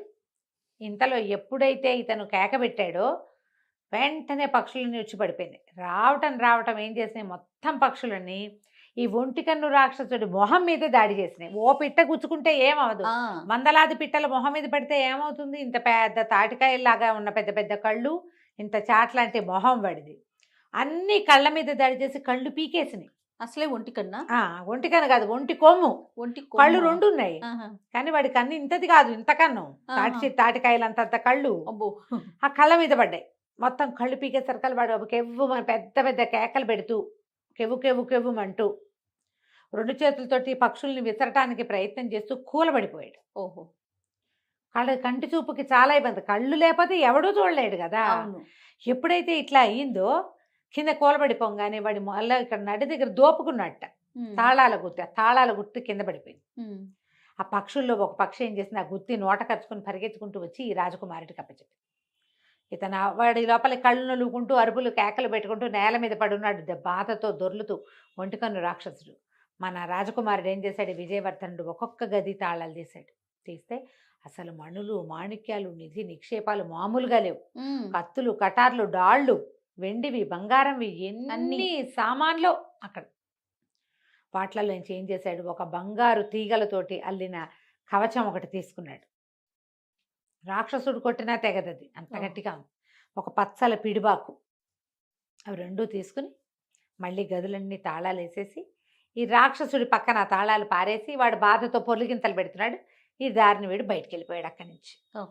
కోట దాటితే మణిద్వీపమే ఎండిపోయి అంతా ఎంత రకరకాలుగా ఉందో, ఎన్ని రకాల జీవాలు అన్నీ కూడా మంత్రకట్టుతో ఉన్నవే. అయితే ఏమైంది, ఇతని దగ్గర నాగమణి ఉంది, అందుకని మామూలు విష జీవాలు ఏవి ఇతను ఏం చెయ్యవు, ఏమి చేయటల్లా. కానీ ఒక నల్లటి పాము ఒకటి కాలనాగు ఎదురొచ్చింది. వచ్చి, ఓ రాకుమారా, నువ్వు వివర్ణుని చంపడానికి వెళ్తున్నావు కదా అని అడిగితే అవునన్నాడు. మేమందరం నిన్ను ఎందుకు ఏమీ చేయలేకపోతున్నామో అర్థం కావట్లేదు, నిన్ను కాటేయటానికే వచ్చాను నేను, కానీ నీ దగ్గరకు వచ్చేసరికి నాకు అలా చేయాలనిపించట్లేదు, నీకు రహస్యం చెప్పాలనిపిస్తుందంటే ఇతను లోపల నుంచి దట్టిలో పెట్టుకున్న నాగమణి తీసి చూపించాడు. ఆ మణిని చూడగానే ఆ పాము సాష్టాంగం పడిపోయి మరి నేను నీకు వాడి ప్రాణ రహస్యం చెప్తాను వివర్ణుడి, అతన్ని సంహరించాక మళ్ళీ నాకు ఒకసారి కనపడాలి నువ్వు, నేను మళ్ళీ కలుసుకుంటానని అతని ప్రాణ రహస్యం చెప్పింది. ఇతని సర్పాన్ని చూడడానికి ముందే ఒక ఊడల మర్రి, అక్కడ చెట్లు కూడా మాంత్రిక శక్తులే కలిగి ఉంటాయి. మా మర్రిలో చెట్లో నుంచి ఒక ఊడలు వచ్చి ఇతని పట్టి లాగేస్తున్నాయి, నెత్తురు పీల్చేస్తాయన్నమాట. ఇతను ఒక్కో ఊడని నరికినా ఇంకా ఇంకా ఇంకా ఇంకా కొత్త ఊడలు పుడుతూనే ఉన్నాయి. అవి ఏమిటి, ఆ చెట్టు తాలూకు ఒక కొమ్మలో నుంచి వస్తున్నాయి. ఇతను ఒక్కోసారి ఒక్క ఎగిరి ఆ కొమ్మని కట్ చేసేసాడు. ఎప్పుడైతే కొమ్మ తెగిందో ఇంకా చెట్టుకి ఇంకా శక్తి లేకుండా పోయిందనమాట. అట్లా చెట్లని కూడా వాడి వశంలోనే ఉంచుకున్నాడు. ఎవరైనా శత్రువులు వస్తే చంపేస్తాయన్నమాట చెట్లు కూడా. ఈ నాగు ఇతనికి ఏం చెప్పిందంటే, ఇతను మహాకాళి దీక్షలో ఉన్నాడు, 40 రోజుల నుంచి కూర్చున్నాడు, ఇంకొక రోజు సమయం ఉంది, ఈ ఒక్క రోజులో నువ్వు చేయొచ్చు. ఈ మాంత్రికుడి గుహ ఉంది కదా, ఇదంతా ముందుకెళ్తే ఈ మణిద్వీపం తాలూకు రహస్యమైన గుహ ఒకటి ఉంది. ఆ గుహ దగ్గర నుంచి నైరుతి దిగ్భాగంలో ఒక పెద్ద చెరువు కనపడుతుంది, మహాకొలను దాని పేరు. ఆ మహాకొలంలో నీలంగా ఉంటాయి నీళ్ళు, మధ్యలో ఒక ఎర్రటి ప్రాంతం ఉంటుంది, అర్ధచంద్రాకారంలో ఉంటుంది, ఎరుపు. ఎక్కడైతే ఆ ఎరుపు ఉందో అక్కడ లోపలికి మునగాలి. ఆ మునిగితే లోపల ఒక పెద్ద ముత్యపు చిప్ప ఉంటుంది. ఆ ముత్యపు చిప్పలో పెద్ద చేప ఉంది, చేప కడుపులో ఒక ముత్యం ఉంది. నువ్వు అందులోకి దిగాలి.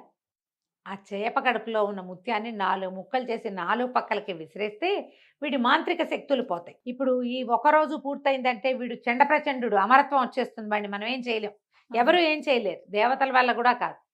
కానీ మాంత్రిక శక్తులు ఉన్నంతసేపు నీకు ప్రమాదమే.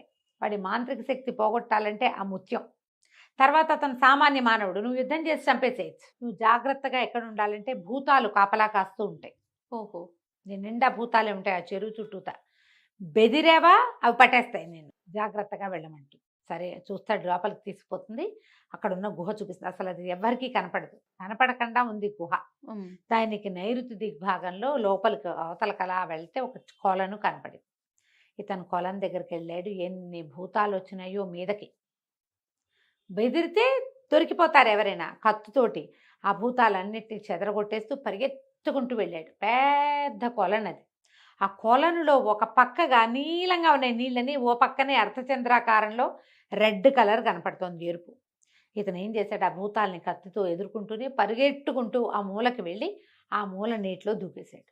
దూకేస్తే పెద్ద ముత్యపు చిప్ప తన దగ్గర అది ఉంది కదా, ఏమంటారు దాన్ని, మన పచ్చాల పిడిబాకు. ఆ బాకుతోటి ఆ ముత్యపు చిప్పకి హోల్ కొట్టాడు. అందులోకి దిగాడు. లోపల దిగితే పెద్ద చేప. ఆ చేపని తన కత్తితో ఖండించి ఆ లోపల ఉన్న ముత్యాన్ని బయటికి లాగాడు. ఇంత పెద్ద ముత్యం అది. ఆ ముత్యాన్ని ఏం చేశాడు, బయటకు వచ్చి దాన్ని 4 ముక్కలు చేసి విసిరేశాడు. ఎప్పుడైతే ఇతను ఆ ముత్యాన్ని పట్టుకున్నాడో మొత్తం కొలంలో ఉన్నటువంటి అన్ని రకాల భూత శక్తులు పోయినాయి. ఓహో. అక్కడ మాంత్రికుడు కూడా, వివర్ణుడు కూడా ఏదో జరుగుతోందని తెలిసింది. కానీ అతను 40 రోజుల నుంచి దీక్షలో కూర్చుని ఉన్నాడు.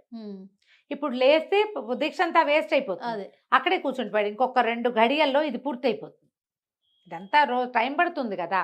ఇతను పైకి రావటం ఏమిటి, ఆ ముత్యాన్ని పగలగొట్టేసాడు ఒకటే వేటుకి. అది ముక్క చెక్క అయిపోయింది. 4 ముక్కలు అయిపోయింది. 4 ముక్కల్ని 4 దిక్కులకి విసిరేసేసాడు. విసిరేసి అక్కడి నుంచి సమయం లేదు, అమ్మాయి అది చెప్పింది, నాకు ఎక్కువ సమయం లేదు, నువ్వు రావాలని, యుద్ధం చేయటానికి, ఆ నీళ్ళల్లో దూకడానికి. మనం అంటే 2 వాక్యాల్లో చెప్పాం, సమయం చాలా గంటలు పట్టేస్తుంది కదా. ఈ కత్తి పుచ్చుకుని పరిగెత్తుకుంటూ ఆ గుహ వైపుకి వెళ్ళాడు. గుహ విడిగా కనపడదు, రహస్యంగా కనిపిస్తుంది, రహస్యంగా ఉంది. ఆ పాము చూపించింది కాబట్టి ఇతనికి తెలిసింది.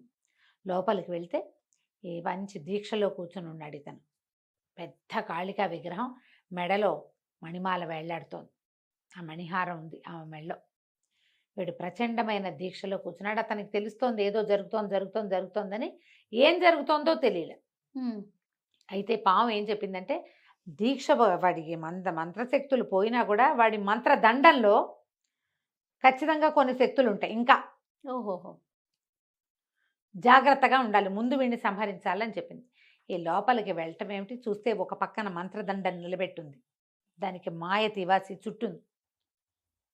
తివాసి చుట్టి పక్కకు పెట్టాడు. ఈ లోపలికి వెళ్ళటం ఈ దీక్షలో కూర్చున్నటువంటి వీడిని, ఈ వివర్ణుణ్ణి ఒకే ఒక్క వేటితో నరికేశాడు. ఓ. తల తెగేసరికలు నెత్తురు ఎగిరి వెళ్ళి కాళ్ళ నిండా పాదాల మీద పడిపోయింది. పెద్ద చప్పుళ్ళు వచ్చేసినాయి గందరగోళంగా. ఈ చుట్టూతా వస్తున్న శబ్దాలు కంపించిపోతుంది దేవాలయం అంతా, గుహ అంతా.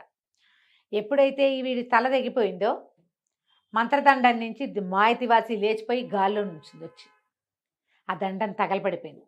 ఈ కాళికాదేవి విగ్రహంతో లోంచి అమ్మవారు ప్రత్యక్షమైంది. కాళిక ప్రశాంత వదనంతో, విజయవర్ధనుడు, నాయనా చాలా గొప్ప పని చేసావు, ప్రయత్నశీలుడివై తిరులోకి విజయవంతం చెందేవు. ఈ మణిహారం ఎక్కడుండాలో అక్కడ స్వస్థానానికి చేర్చు. నీ పూర్వీకులు పోగొట్టుకున్నటువంటి మాయతివాసాన్ని మీ దానికి చేర్చుకో, మీ దేశానికి చేర్చుకో. ఎంతో కాలం విజయుడివై 2 రాజ్యాలకి పరిపాలన చేస్తావు, నచ్చిన వివాహం చేసుకుంటావు, ప్రజల్ని కన్నబిడ్డల్లాగా పరిపాలించి చిరస్మరణీయంగా నీ పేరు ఉంటుంది, జాగ్రత్తగా వెళ్ళు అని చెప్పేసి ఆ మణిహారాన్ని తనకు అప్పచెప్పేసింది ఆవిడ. ఈ మణిహారం పట్టుకొస్తుంటేనే తెలుస్తుంది భూమి అంతా ఇట్లా కదిలిపోతుంది. ఈ తివాసి మీద కాలు పెట్టాడు, బయటికి వెళ్ళిపోదామని. తివాసితో సహా ఇతను బయటకు వచ్చేసరికి మొత్తం కుంగిపోయింది అది.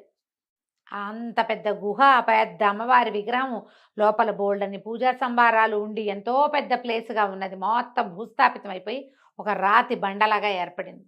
ఏం లేదు అక్కడ. ఎప్పుడైతే ఇతను బయటికి వెళ్ళాడో ఆ నాగు వచ్చింది. మళ్ళీ వచ్చి అనేక విధాలుగా నమస్కారాలు చేసి, నేను నిన్ను ఎందుకు రమ్మన్నానంటే, ఇదే ఈ మణిద్వీప రహస్యం, ఇది సాధారణమైన ద్వీపం. ఎప్పుడైతే వీడు చచ్చిపోయాడో మొత్తం అన్ని చెట్లు చేమలు మొలిచేసినాయి. మాంత్రిక శక్తితోటి దీని పచ్చదనాన్నంతా పాడు చేశాడు. తక్కువ మంది జీవులు ఉండేవాళ్ళు, మాలాంటి వాళ్ళం ఎంతోమంది ఉండేవాళ్ళం. అందరినీ తన వశం చేసుకున్నాడు. మానవులు పారిపోయారు. ప్రశాంతతకి తపస్సు చేసుకోవడానికి వీలుగా ఉండాల్సిన ప్రదేశాన్ని ఇలా చేశాడు. అయితే నేను ఒక నాగకన్యని, అయితే ఈ సర్పం ఏం చెప్పిందంటే, నేను ఒక దివ్య సర్పాన్ని, నన్ను అష్టదిగ్బంధనం చేశాడు, నాగమణి, నా మణి దాగేసి చేసేసాడు, మణి దొరికితే కానీ ఈ దిగ్బంధనం వదలదు నాకు, నీ చేతిలో ఉన్న నాగమణి కోసమే అడిగాను, నువ్వు జయించాక తర్వాత దాంతో నీకు పని లేదు కాబట్టి అని అడిగితే ఇతను నాగమణిని తీసి ఆ సర్పానికి ఇచ్చాడు. చేసరికల్లా అది ఒక దివ్య సర్పంగా మారిపోయింది. సంతోషంగా వెళ్ళిపోయింది. అక్కడి నుంచి ఇతని శాపానికి గురైనటువంటి వివర్ణుడు శాపానికి గురైన వికర్ణుడు వాళ్ళ అన్నయ్య ఉన్నాడు కదా, ఆయనకి పూర్వరూపం రాయి అయిపోయాడు. అవునవును. రాయి కాస్త మామూలుగా అయ్యి తను ఎప్పుడైతే మామూలు అయ్యాడో అప్పుడు ఆయన తెలుసుకున్నాడు ఏం జరిగిందో. ఇక్కడికి వచ్చాడు ఆయన. వచ్చి ఏ మంత్రశక్తి అయినా, ఏ మంత్రసిద్ధి అయినా లోక కళ్యాణం కోసం వాడే వాళ్ళ జీవితాలే చిరస్మరణీయంగా ఉంటాయి. వాళ్ళే చిరంజీవులు అవుతారు. ఇట్లాంటి దుర్మార్గానికి పాల్పడితే ఇట్లాంటి దుర్మరణమే వస్తుంది. ఆయన జాగ్రత్తగా వెళ్ళి విజయుడిగా వర్ధిల్లని ఆయన హిమాలయాలకి తపస్సు చేసుకోవడానికి వెళ్ళిపోయాడు. ఇతను ఏం చేశాడు, ఉపమహర్షి ఆశ్రమానికి వెళ్ళి ఎంతో సంతోషంగా దీన్ని తన కుందేలుని, తన గుర్రాన్ని తివాచి మీద ఎక్కించుకుని, మహిపాల మహారాజు అదే మణిమేఖల రాజేమో కోసలలో ఉన్నాడు. ముందక్కడికి కాదు వెళ్ళవలసింది, ఇక్కడ ఏదో అరాచకం జరుగుతుందని మణిమేఖలకే వచ్చేసాడు.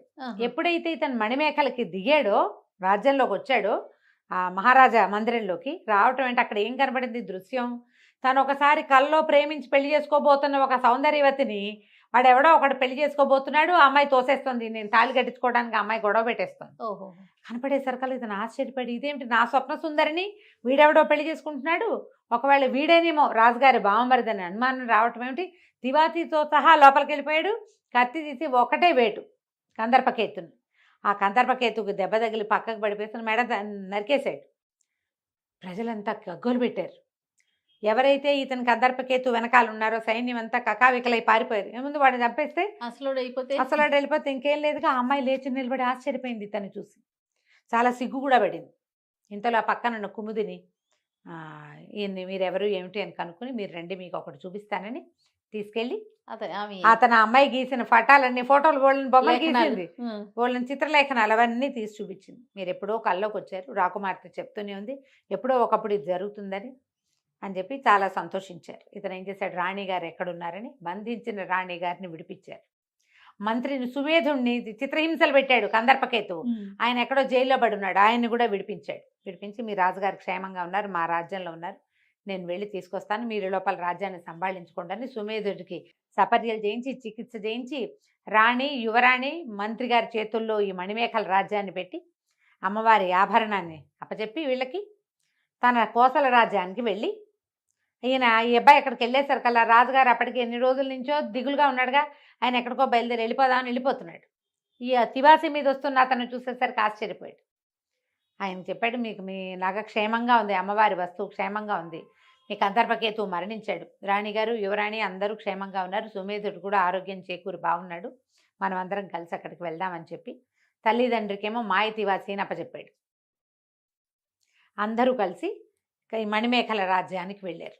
వెళ్ళాక రాజుగారి ముద్రికతోటి అమ్మవారి ఆవరణ తెరిచి, వీళ్ళు ఎన్ని తలుపులు తీయాలి, 3 తలుపులు తీసుకురావాలి కదా, అన్ని తలుపులు తెరిచి అమ్మవారికి ఆ నగని అలంకరించి ఇంత సాహసం చేసి అమ్మవారి తాలూకు మణిహారాన్ని, మణిమేఖల సామ్రాజ్యం తాలూకు అభ్యున్నతిని మళ్ళీ వెనక్కి తెచ్చి ఇచ్చినటువంటి విజయవర్ధనుడికి రాజకుమార్తెనిచ్చి వివాహం చేస్తామని ఘోషణగా ప్రకటించి వాళ్ళిద్దరికీ వివాహం చేశారు. తర్వాత కాలంలో మణిమేఖలకి, కోసలకి 2 రాజ్యాలకి రాజైన విజయవర్ధనుడు ఎంతో చక్కగా పరిపాలన చేశాడు. కాళికా అమ్మవారి రక్షణలో ఆ రాజ్యాలు 2 ఎంతో కాలం సుభిక్షంగా ఉన్నాయి. ఇదే మణిద్వీప రహస్యం. చాలా చాలా బాగుంది. ఎన్ని ట్విస్టులు రాశారు. అవును.